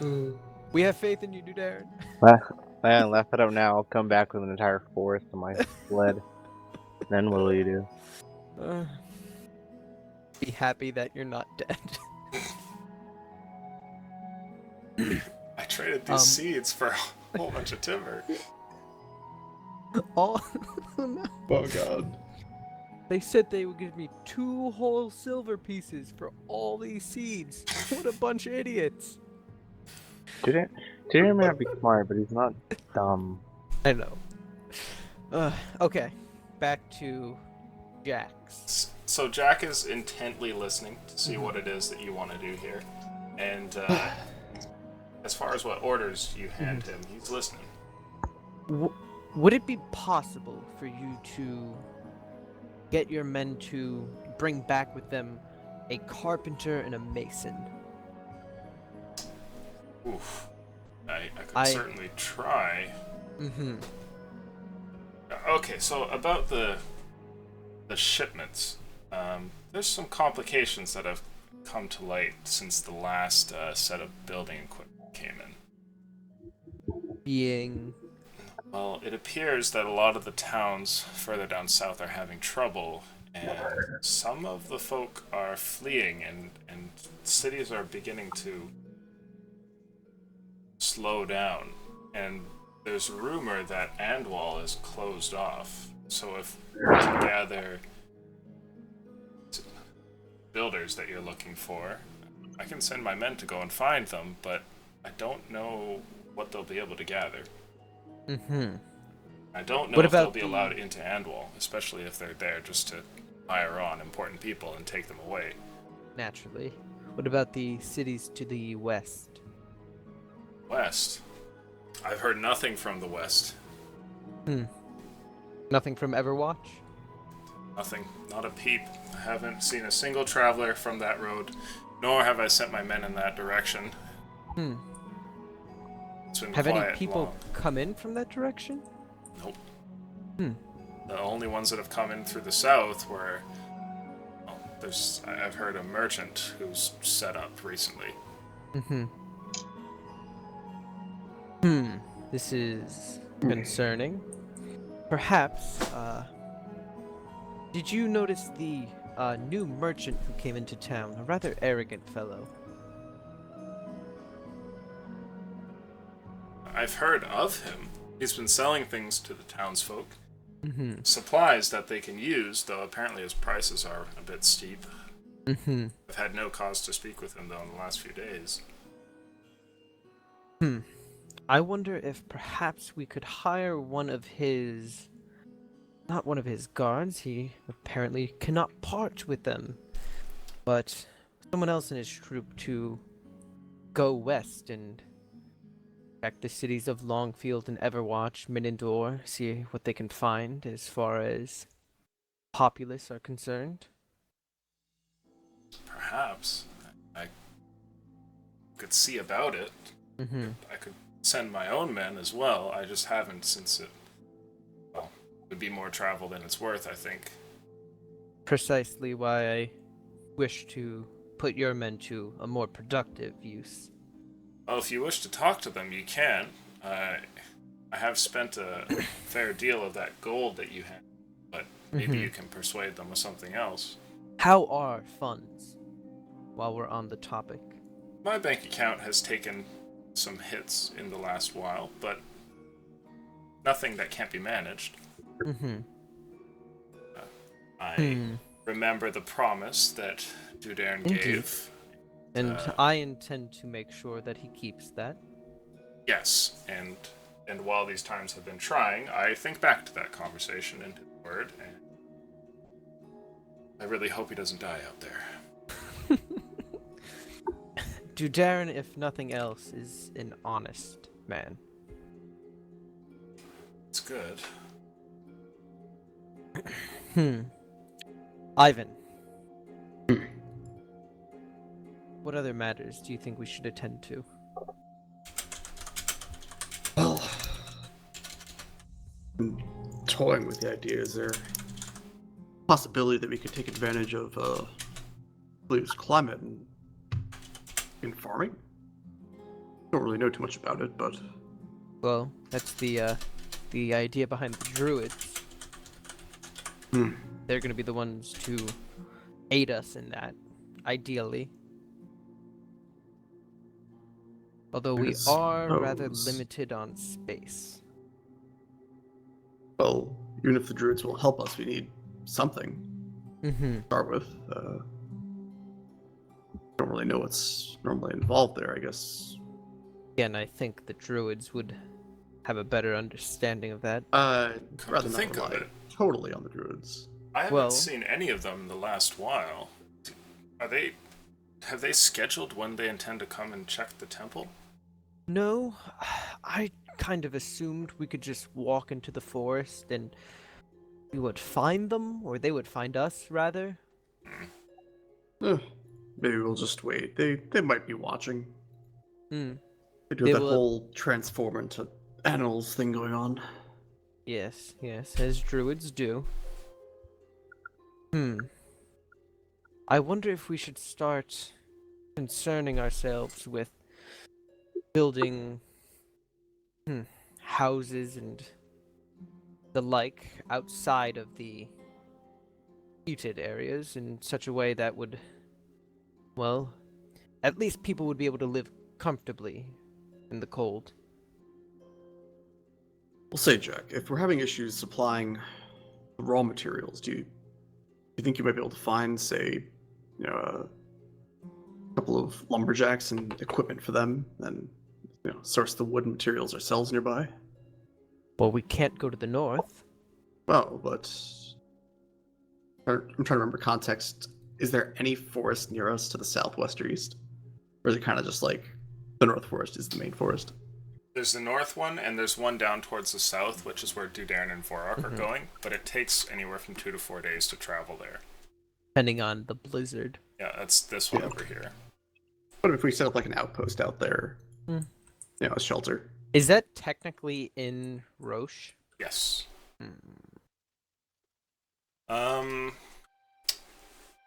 Jack puzzles for a second, and he says, well, it certainly could be done, though it'd certainly be a difficult life for a lumberjack out there right now. Mm-hmm. I mean, from what it sounds like, other towns aren't doing too well. They might actually appreciate it. Perhaps. True. I don't think it's a bad idea. I'm merely... I guess I'm skeptical that we'll be able to find the people we need. I can certainly have that written down, though, and send out for it, but I'm not sure what we'll find. In fact, even the raw materials might become scarce. If what they say is true and the towns are starting to shut down, then, well, as commerce goes, so will all the goods. Mm. And the people will flock elsewhere. What of the dwarves to the east in their mountains? Good luck with them. Well, from what I hear, the dwarves have little conversation with anybody. No, Those but that if are- there is anything that I know, it's that there's one thing that can make a dwarf be a little more, how to say it, easygoing, perhaps, is money. True, which is something that I'm in short supply of. Have you come across another treasure trove recently? Oh, yes. Forgot about that. And I'll pull out the small lockbox with 200 gold. Jesus. Where do you folks find all this? Dwarf assassins. Right. Wait, what? Great. I'm sorry? Dwarf assassins? Mm-hmm. Assassins He looks who at you, also Ivan. happen to be dwarves. Apparently, Vorok's family members aren't too happy with him and sent some people after him, but they Oh, froze that's to death. perfect. And Where these are does- the people we're asking for help. Where does Vorok actually come from? Just shrug. No idea. Most Goliaths come from the mountain. Right, but he said he was a dwarf and this and that. I don't know. I don't really listen to him. I just kind of tone him out. Seems rather complicated for such a simple fellow. Hmm. Well, Ivan, wasn't he talking to you? Do I remember anything from Vorok's backstory? Oh no. I don't think I'd actually pick Table Talk. I don't think I'd actually pick the place, but if I'm just looking at this map, what are you good with here, Lucian? Let me just pick one of these cities. I would say, yeah, probably this one right here. As you Yeah, give. it probably would have come up when I was rambling to you. Okay. Alright. The So question you know he's is, from Ezengith, which is deep below, was Ivan listening? deep below Mount Yall. I Yeah. probably would have picked up like the key items, would have been curious about dwarves in this land. Okay. I'd say that's good. So you know where he's from. I think it was a place called Ezengith. Well, I confess I don't know much about dwarven cities, but Nor do I. he actually came from one of those, and they're trying to kill him. That doesn't make anything easier. No, well, unless they keep delivering money to us. True. Wonder what they're Delivering thinking money of to this us. last investment. Well, So, did you fight these men and take this as the spoils? No, they No. were dead, frozen in their tents. to the- Amateurs. I know, right? I do actually need to go back and collect the rest of their supplies. They did have. They were rather well equipped. Oh, Jack, if you can add Table Talk Illusion, what would it take to create a forge? Ah. You would certainly need stone. And this you could potentially quarry out from underneath the cliffside there. But it's not like there's any stone laying around. And in the Oh, building man. supplies, there's like a couple I'm bricks just here and there. imagining we That's it. redirect like energy from the fire portal and have this like magical fire forge. Don't That'd get be in the kinda way of sweet. my death laser. How many things can we power with this? So many things, all the things. You hand the group a perpetual As the motion thought machine. crosses Ivan's mind. By the way, Jack, those two people you have down in out in the cave, what exactly are they doing down there? They seemed to be. Well, I don't really know what they were doing. Meneltiern looks right over to Ivan. People in the cave? Excuse me? Oh, that's yes. Well, I'd sent out for some people, and by some chance was able to get a hold of a couple of rogue mages from Mages? somewhere out west. Yes, they've been quite useful. I didn't believe it at first, but when they showed up, they were able to quickly set up and. Well, I Looking don't back and forth to Ivan and Jack. Seem trustworthy, or Nobody told me? Well, I didn't believe it at first, but after looking at the schematics and after they had explained it, their arcana seems sound, and Portal seems subdued. They're reasonably talented. What are they? Wait, what are they doing exactly? Well, containing the portal. more or Okay. less. Last I checked, they've constructed a way to. Well, it's complicated. Well, actually, you'll probably enjoy this, Meneltier. They have a Meneltier is shaking his head. just like vigorously, like someone that had three pots of coffee. Exactly. He says, well, through a series of crystals, they're causing the portal to oscillate between being open and closed. They can't completely shut it, but they do so at a speed that keeps anything from successfully entering from the other side and keeps the heat from Freaky. being turned off. It's rather clever. I saw the whole thing as they set it up. I'm going to go speak with them if you'll excuse me.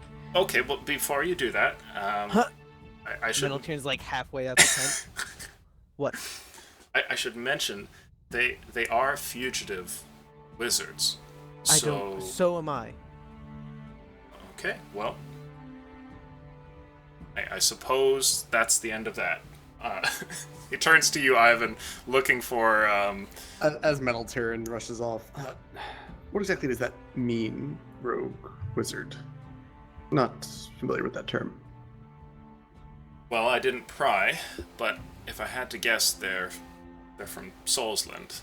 There's a great wizard spire there, and well, I think they are outcasts, though they may be actively hunted. I'm not asking, and they seem to be keen on being hidden under the mountain, and well, it's all turned out rather nicely and convenient. All right, well. They don't seem dangerous, though. They seem like good folk. Yes, it didn't seem too bad. A bit busy, I suppose. Didn't really have time for a small chat, but. Well, if you think you could add, perhaps, if you can find it, materials to construct a forge, add that to the list. Okay.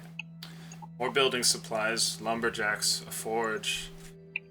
I'll see what I can do. I should probably go after Meneltier and make sure he doesn't drive them off. Yes. Remember, they are fugitives. I don't know where Meneltier comes from exactly, but just keep it in mind. I don't want to scare them off. Meneltier would have been sprinting out of the tent. Yeah, your footsteps are getting like more and more distant as Ivan leaves. All right, so then I'll head out towards cave entrance. Okay. As you get towards the cave entrance, you can see, like, further up ahead that Meneltier has already made his way past the guard and down the steps. Oh, they let him past. They did indeed. All right. And as you Me show and up, Jax are on good terms. they let you in as well. Meneltier, you're able to get to them first, though. As you get down to the bottom of the stairs, you remember it's not actually quite as hot as it was before. And there is a setup with a few bedrolls and some daily items you would need. This crystal apparatus around the portal, and two people who are seated at a table with copious amounts of paperwork around them, though it seems that they're just eating something right now. So I come down and I say, finally, more intelligent people. Meneltier almost crying behind his mask. He looks over and stares at you, and so does the woman there. These two wizards are wearing a set of like brown robes that seem like abnormally plain. Like there's like very little decoration on them at all. And Meneltier approaches them to go, like shake their hands or something, introduce himself. okay. Turns over from his desk and shakes your hand and says, and you are... Meneltier. I am an associate of Jax and a wizard such as yourself. Okay. While he's shaking your hand, the sound of more footsteps coming down the stairs can be heard, and you see that this man looks over, stares at the steps, and goes,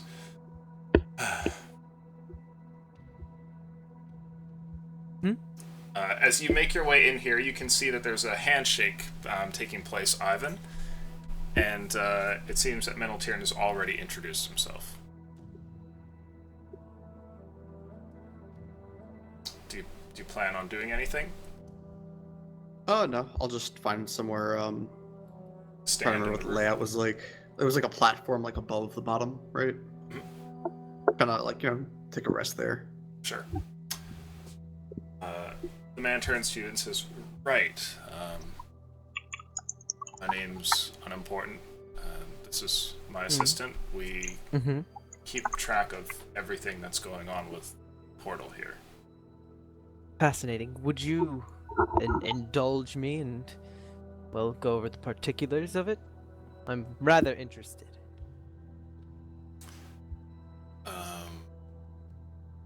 Well,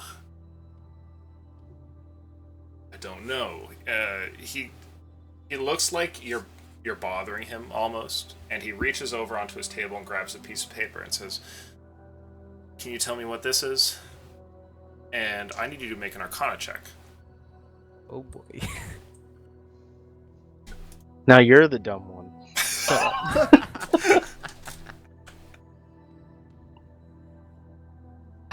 Christ. So 12. Okay. You actually know exactly what it is. It's it's a first level spell, one that's common amongst most wizards. Mm-hmm. You're staring at a spell scroll for Magic Missile. Magic missile, of course. And this one, he goes and grabs another piece of paper and says, "There's no sense in trying to explain anything here if none of this makes sense to you. Mm-hmm. I'm assuming another roll. Please, yeah." Oh shit. 24. So you transferred all your bad luck to the yellow die. I hope so. You actually know what this one is as well. This one is a abjuration spell. Let me grab it real quick here, because it may be relevant at some point. Known as Arcane Lock. Okay. That looks like arcane lock, if I'm correct. The woman across the table like nods her head, and then he says, "Well," he kind of like pulls back his hood, and you can see his face in full. The man, though a regular human, is a horrible scar which runs across the side of his face and goes over one of his eyes, which is completely cloudy. He says, "My name is Mavrin. This is my assistant, Westry." Would you mind tossing that in chat? Sure. Just a spelling. Doesn't want any names but the wizards. He's like, "Give those to me now, please." They're the only important people. Mm-hmm. Okay, give me 2 seconds. Apparently chat is freaking out over the names. Yeah, well, that happens when everyone's playing in the same world, eh?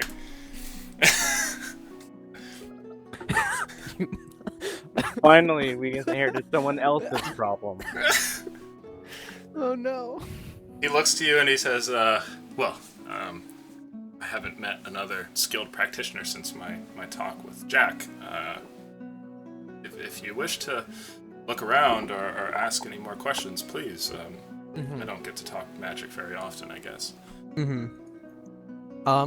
So yeah, I would like to kind of look around at their setup and, the kind of papers they have laying around. Looking around, you can see that not only are the papers here on the desk interesting magical items, but some of them seem to be mechanical contraptions. And further towards the group of everyday items they have by their beds, you notice a few lock boxes, like a few chests that are pretty heavily fortified, and some might even be magical. Right. It's clear that these crystals on display may not be the only valuables, or if they are, they were definitely transported in those boxes. Okay. So, Jax kind of gave me the general overview of how you are containing the portal. Would you mind going into a little bit more specifics about it? There's some things I would like to discuss about it. I have some ideas. Certainly. Well, the crystals, they absorb arcane energy. It's like temporary null field almost, where magic doesn't work, though they're inconsistent. So we've had to alter them so that their times sync up properly to keep the portal closing repetitively, but without actually closing it entirely. It's a little difficult, but well, it works. This is the result, I suppose. Fascinating. Now, I'm wondering, would there be any way to harness the power from this portal? Well, there's a great heat that radiates from it, and as far as I can tell, it's a magical heat. Were it behaving normally, we would all be fried in this room, given the amount of heat being distributed up through the surface to the town. It's possible. How much has Jack told you about my assistant? Well, I kind of like look over to Ivan. He's still just kind of standing there? He's like sitting on the landing. I like sit down. I'm just like resting like a little ways away. He's as Like- cash as a dwarf can be. Right, in front of a bunch of wizards. Wise arts. I'm inspecting the portal. It looks funky. Looks cool. I kind of like lean into him and don't like whisper, but lower my tone at the very least. Well, he did tell me that you were fugitives of sorts. Right. But before I can, as am I. I understand the. Don't look like one of my old colleagues. Where are you from, masked man? Perhaps another time. Oh, really? Ivan chuckles from above. And then I kind of nod over to the dwarf. Like, you know, do the head thing, head point, I guess would be the word for it. Well, I've just shown you exactly what we're up to here, and you won't so much as tell me where you're from? Okay, would I be able to garner any insight as to what his possible reaction would be to me being a high elf? As far as you can tell, he seems like a normal human, which means that his reaction to you being a high elf could range from some indifference to murderous rage. If you wanted to gain more, you could insight roll, but first you're going to have to bring up the topic of high elves. Right. Delicately, and then from that surmise. Well, I come from the south. I spent a bit of time in Arendor, as well as the southern lands of Skyfall. We spent time in Arendor. Can I garner any sort of reaction now? Roll insight to see what that eyebrow raise means. I gotta see what kind of lie I gotta tell him.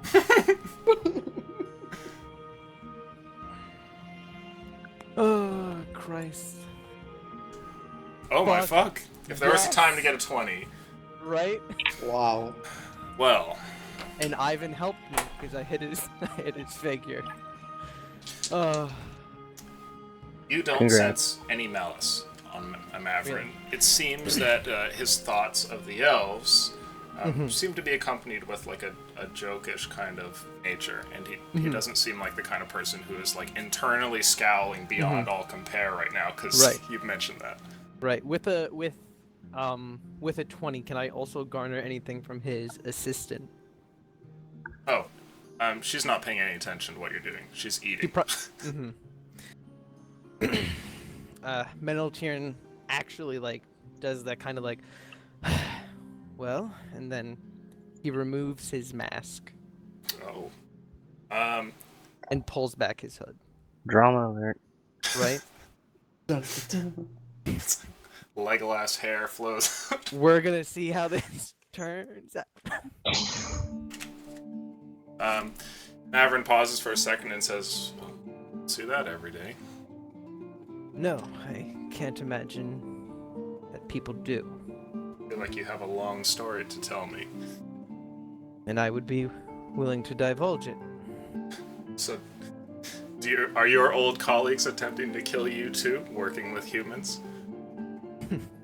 Meneltiern laughs because he really hasn't really been able to tell anybody about this except for his very indifferent party. And says, yes, as a matter of fact, they are. High treason, if you will. Goodness. Well, I must say that me and my assistant have fallen into similar circumstance. Then it's my pleasure to make your acquaintance. I'm sorry. It's been a very, very long road, and I've seen much in terms of unnecessary death and disappointment. After a while, you just kind of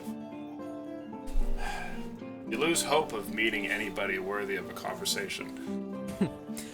Oh, believe me, I understand that far, far too well. Juderin takes offense in the distance. Somewhere in the distance, Juderin A snowflake feels just hits him hurt. in the fucking eye. Like, ah! My special eye! Oh, God. Well, Meneltier, you're welcome to come down here and chat with me at any time that you wish. So there's not a whole lot for me to do now that the portal is set up. I do have, I guess, some hobbies I keep laying about. And I would be rather interested to discuss them as well as some plans I have for the portal I've been kicking around ever since we arrived. Maverick gets up from his chair and wanders towards you, Ivan, and extends a handshake. He says, "I'm sorry, last time we met, well, you're all new to me, and I wasn't sure exactly how to handle it." I'll shake his hand. It's alright. Name's Ivan, by the way. Ivan, it's a pleasure to meet you. Are you two colleagues then? Of a sort. We've been working together for a while, I suppose. And you're close companions of Juderin then? Was that true? Indeed. So I take it you're like his counsel then. I think that would be a good way to put it. So where does Jack fit in here? Well, I suppose he would be a sort of backer of the new leadership, in return for his support, both in a public sense and in a monetary sense. We have agreed to assist him in the building of the new town in the form of a position of some importance, of which we have not decided the specifics, I suppose. Well, he's certainly Never- doing well for himself then. Indeed.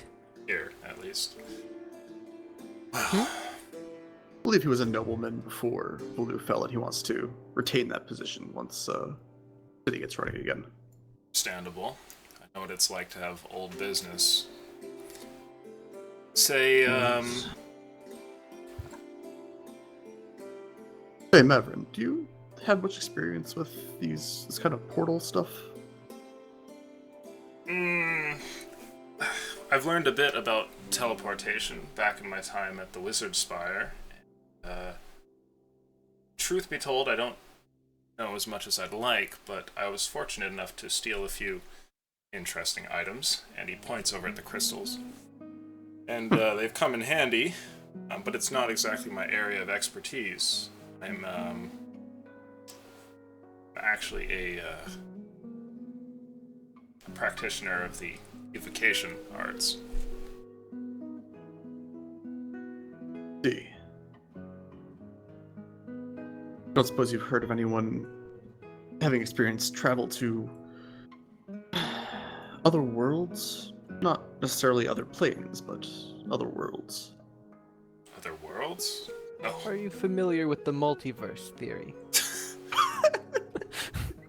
He says, well, I know plenty of, there's plenty of talk around the Spire of travel to other planes, but other worlds.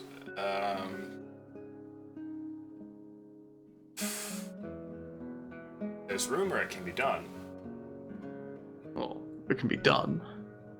The closest thing I can think of is, well, maybe a puzzle box, I suppose, is another world in and of itself, if you're familiar with those. Hmm. Though most Yes, people aren't. I am familiar with that, but You are. He looks over to you, Meneltiern. Have you ever heard of a wizard named Geofax? Oh, interesting. I really doubt it because I'm assuming Geofax is like otherworldly. Oh, he may be like a great wizard, but I feel like yeah, we've been in puzzle boxes before. It's whatever. It's gonna be a little hard to sell. He pauses for a second and he says, yes, I think he was one of the founders of the Wizard Spire. Huh. There's Well, a statue to him in the halls. really? He- Huh. They say Well, he he- left and was never seen again. Well, he created himself a pocket dimension in which he built an endless dungeon filled with magical items. There's little story on him, given the age of that tale, but I wouldn't be surprised. Most practitioners like you and I end up quite mad by the time that they've reached old age. It seems to be a common thing. No one's Well- entirely sure why. It would appear you know a little bit more about Geofax than, well, one I anticipated, as I thought he was rather minute, but evidently I am wrong. But it appears you may know so. Are there, when people speak of Geofax, is there any word of someone named Elena? No. People don't speak of Geofax. It's a... Well, history, that sort of thing. There's no mention of any sort of assistant. No, he's... I suppose if I had to liken the knowledge that surrounds him, it would be like one of a few names on an obscure piece of paper tucked away far in the back of the library. I understand. Well, no matter. We are familiar with puzzle boxes. So he created an endless dungeon, you say, in a puzzle box. Indeed. Goodness. You... managed to travel into this puzzle box? Yes, for some time. Have you seen others, perchance? Have you? Myself, I have only seen the one. And you, Master Dwarf, Ivan, have you seen other puzzle boxes in your lifetime? Just I'm this trying to one? remember the puzzle box. No, that was on the other character. So no, or the one we lost in the underground river. Yep. Okay, so You never went No, in just- that one. Was yeah, well, not puzzle box. out of character. Is there any way of telling if that was a different one or the same one? They all look identical. Yeah, Out of so that character. might have been different. So who knows? I mean, it might have been the same. No idea. Either way, I didn't see it. No, just the one. But I haven't really been here very long. See, Oh my god. I'm actually... Look, if the two of you come across one again, I am keenly interested. I'll keep that in mind. I'm in search of somebody in particular, and any puzzle boxes that you find would be extremely helpful to me. Do you have who are you any looking for? more information that you wish to disclose? Well, since we're all talking about our tragic pasts here, yes, I became a fugitive of the Wizard Spire when I took a small group to go out and hunt down a necromancer. I was not allowed to do so and was exiled, and I may have taken some items when I left, items I wasn't supposed to take, but he eluded my grasp, and I still intend to find him at some point. The group I was traveling with had reason to believe that he was a hidden base inside a puzzle box, though we were never able to find it. The group fell apart, and, well, I went looking for it on my own, but to no avail. The necromancer's fucking Jack, isn't it? We don't know that.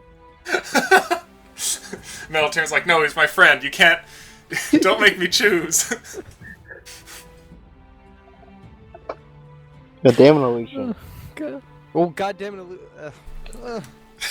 Ah. I just made so many friends.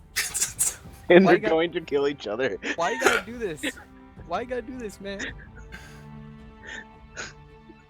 Not cool. He pauses for a second and says, the necromancer's name is Yan Shi. If you ever find any information on him, old tomes or record, I would be keenly interested in them.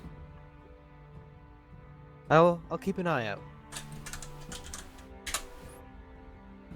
Oh, spelling, good idea. Might be a useful note. Well, it wasn't Aesop. Like, If only His name is Mithrin Bor were here. Jack. If only Mithrin Bor were here. Man, the things he knows. Started out in that puzzle box. Yeah, it's weird. There's a lot of connections between the groups here now. Right?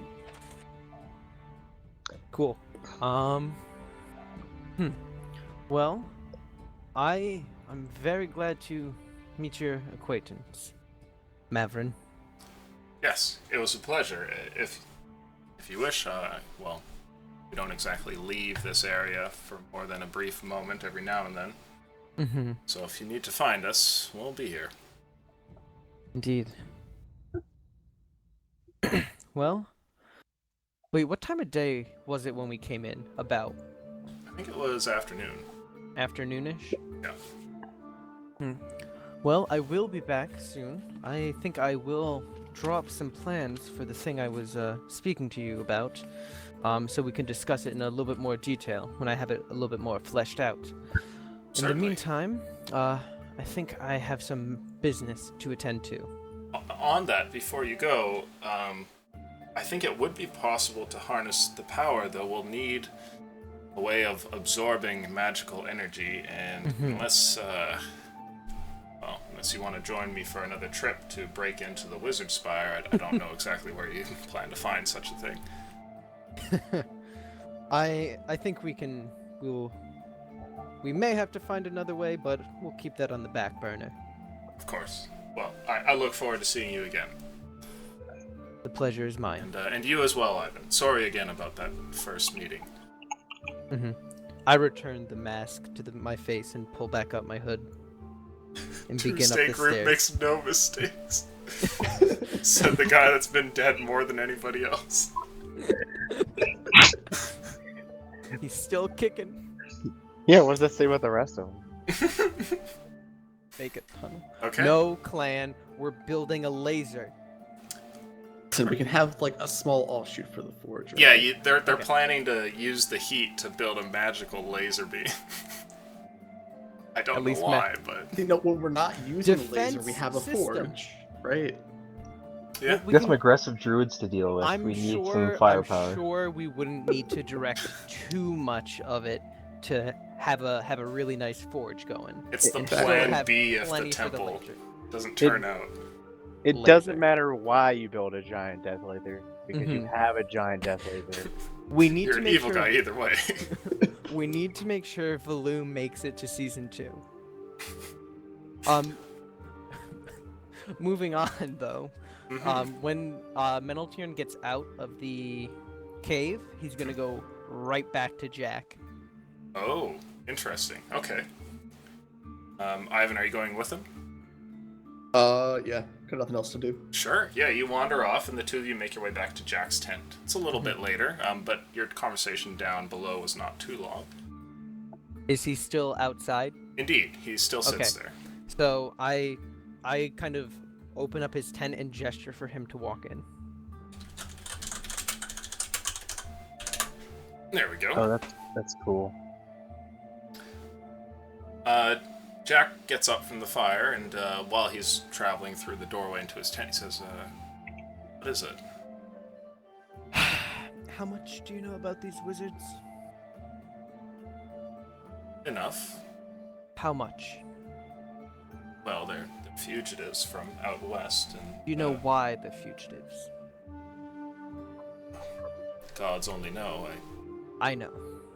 Okay, well, Does the name is it a problem? Yan Shi mean anything to you? Oh, interesting.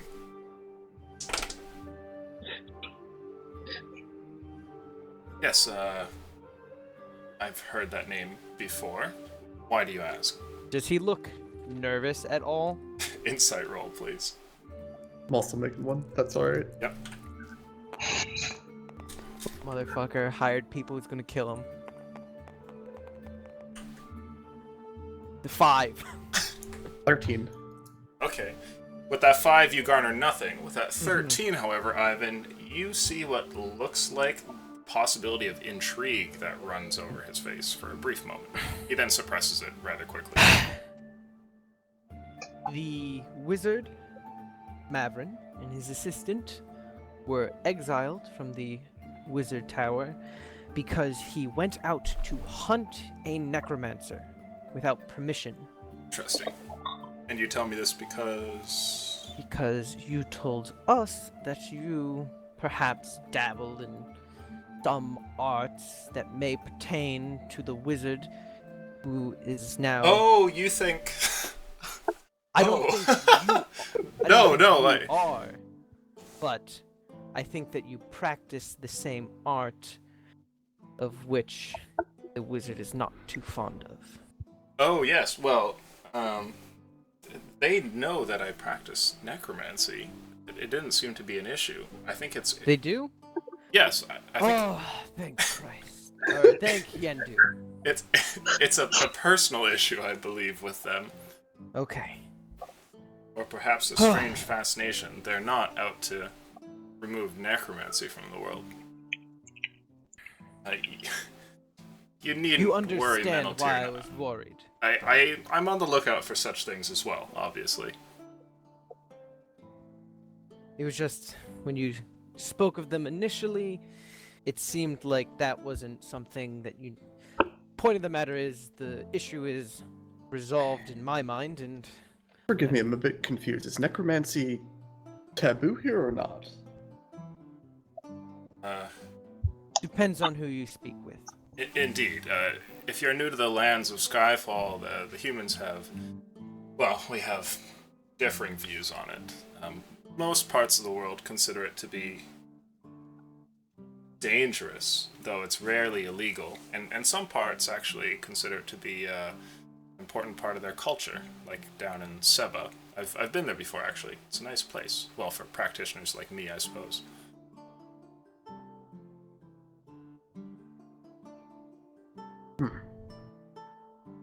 Something to perhaps keep to oneself. Indeed. Though the chances of you being thrown in prison for it are low. It has happened, especially when the townsfolk are nervous. I wouldn't exactly go shouting it to everybody from atop the hilltop there. Keep that on my mind. To answer your question, though, I am familiar with this necromancer. He's been around for a long time, and well, rumor has it that he's succeeded in attaining lichdom. Fascinating. Though I've only heard rumor, so who knows how accurate that is. But apparently abductions still happen, so he may still be out there. That likely explains why they were after him. Indeed. Well, I'm just glad to have this matter under wraps. Yes, you needn't worry. I have no intention of coming to blows with our two wizard friends underneath the mountain. Mm-hmm. They seem like, well, rather interesting. Mm-hmm, indeed. I look forward to speaking with them again.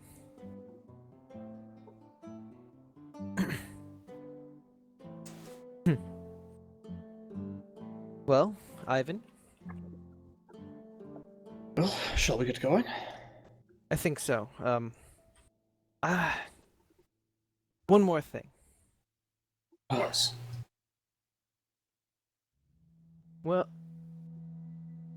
I think it appropriate that, as I expressed to our friends under the mountain, that I wish to express to you as well, and wish not to keep any secrets from the people I'm working with, and, well, am glad to have friends again. And Meneltiern is going to again take off his mask, as I'm assuming you suspected. Yeah, he looks over towards Ivan to see what Ivan's reaction is. Ivan looks completely disinterested. Yes, I did know. But I appreciate you trusting in me. I'm assuming you can understand my caution. I understand completely. But I believe there will come a day where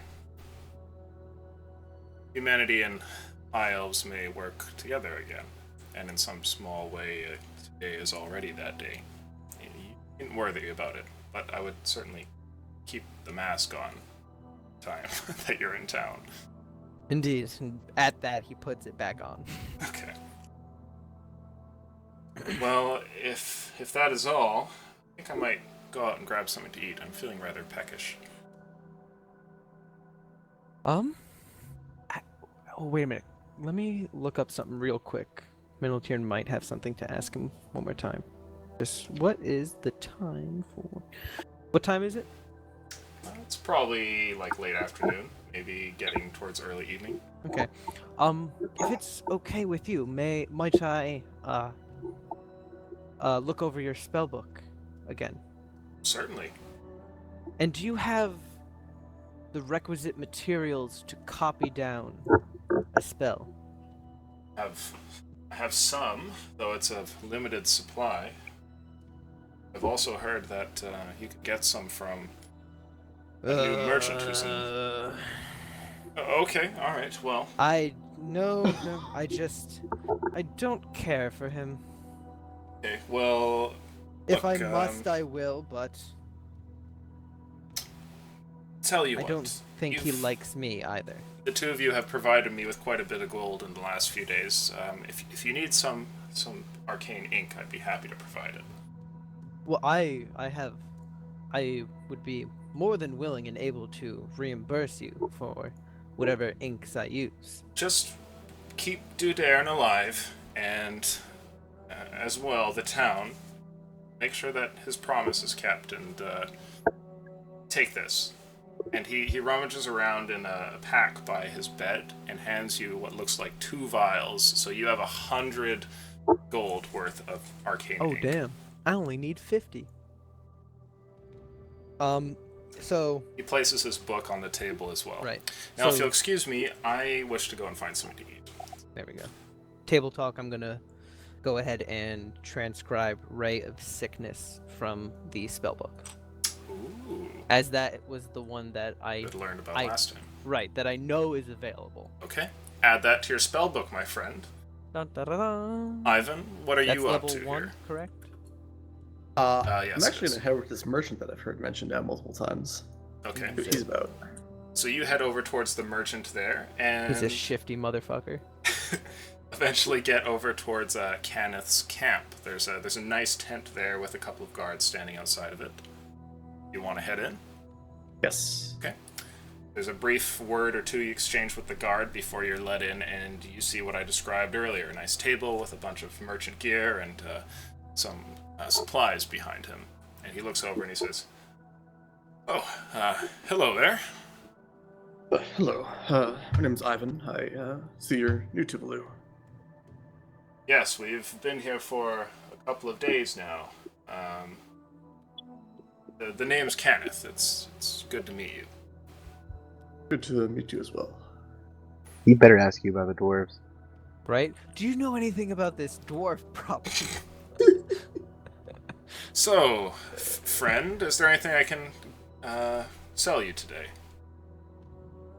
Taking a browse at his stock, does anything jump out at me? Or does it seem just standard? It seems run-of-the-mill. However, he does have containers which are closed, and who knows what's in there. But the items on display are what you would find more or less in like a reasonably well-equipped general store. Okay. Does he doesn't happen to have like a set of like mason's tools or something that you could use as mason's tools? Oh, let's see. He does not appear to have that, though he has some tools laying about. Mason's tools are not among them. Okay, so I don't see it. Well, I'll ask him.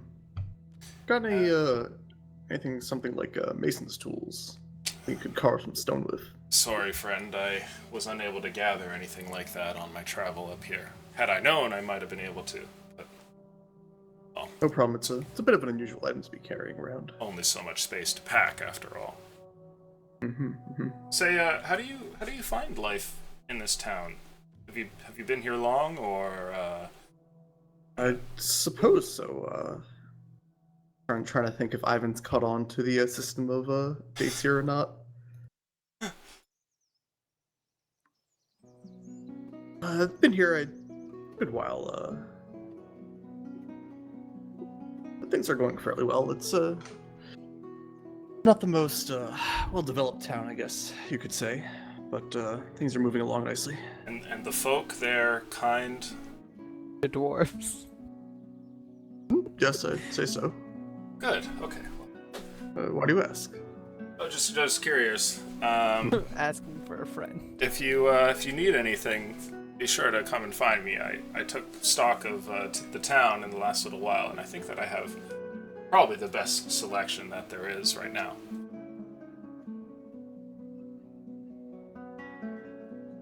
It definitely might be true. You seem to be fairly well stocked here.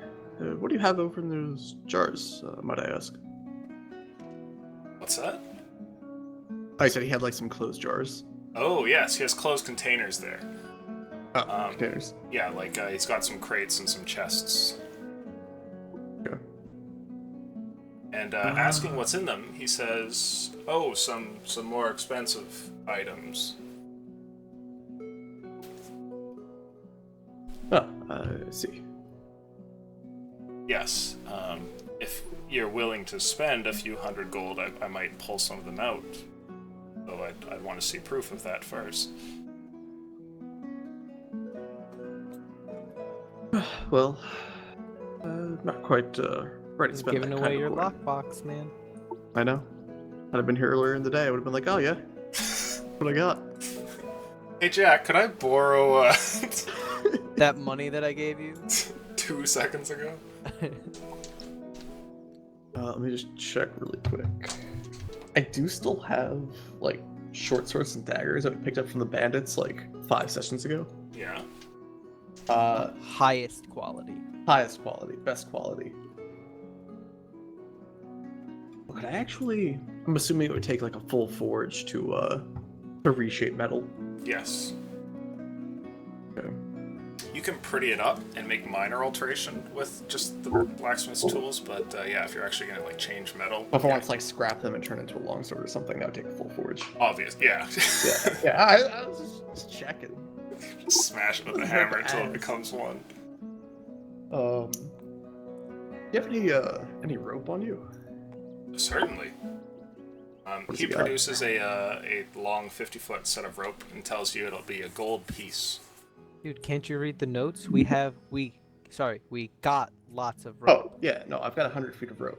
Oh my god, how much rope do we need? All the rope. For a master laser, a lot of rope. It's true. It's a good Listen, point. we're gonna find a mountain at some point. And we're gonna need a lot of rope. And we're gonna fall down that shit. I'll hand over the gold for 50 feet of rope. Okay, sure. Yeah, he hands you the rope. It seems to be of good quality, and you can add that to your inventory.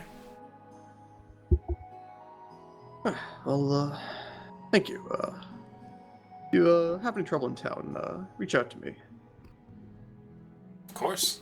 Yeah, he says, it was a pleasure. I'll see you again sometime. I'll head out then. Okay. Kenneth lets you be as you head out, and at this point, we're actually going to cut over towards the other group. They're dead. It's getting later in the evening, and at this point, you're starting to think that it might be about time to set up camp, when an unnatural darkness rolls in around you. The two of you are alone on the road with nothing but white snow that goes out in every direction, until you see what looks like a dark fog that begins to roll in and starts to surround the two of you. Is it magical?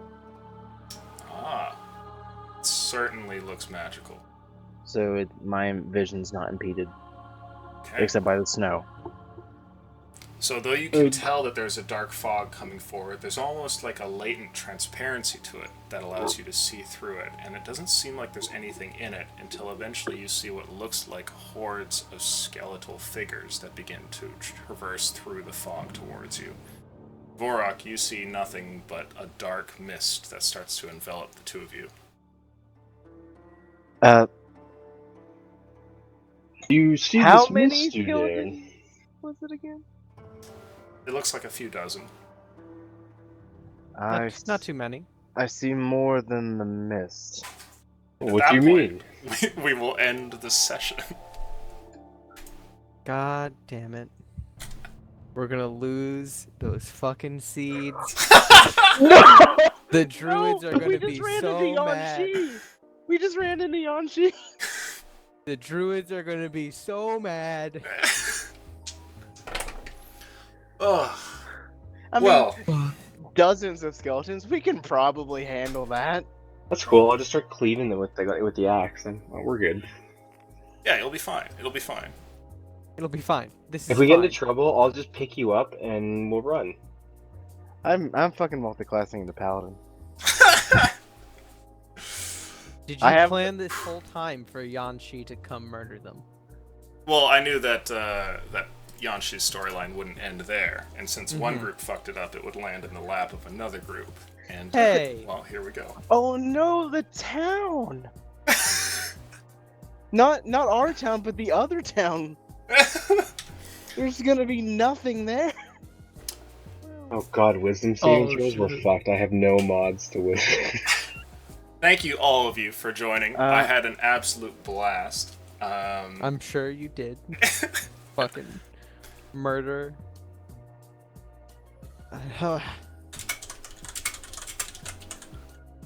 The fear is real. The fear is real. I can almost guarantee that the next week will be absolutely fantastic. I hate him.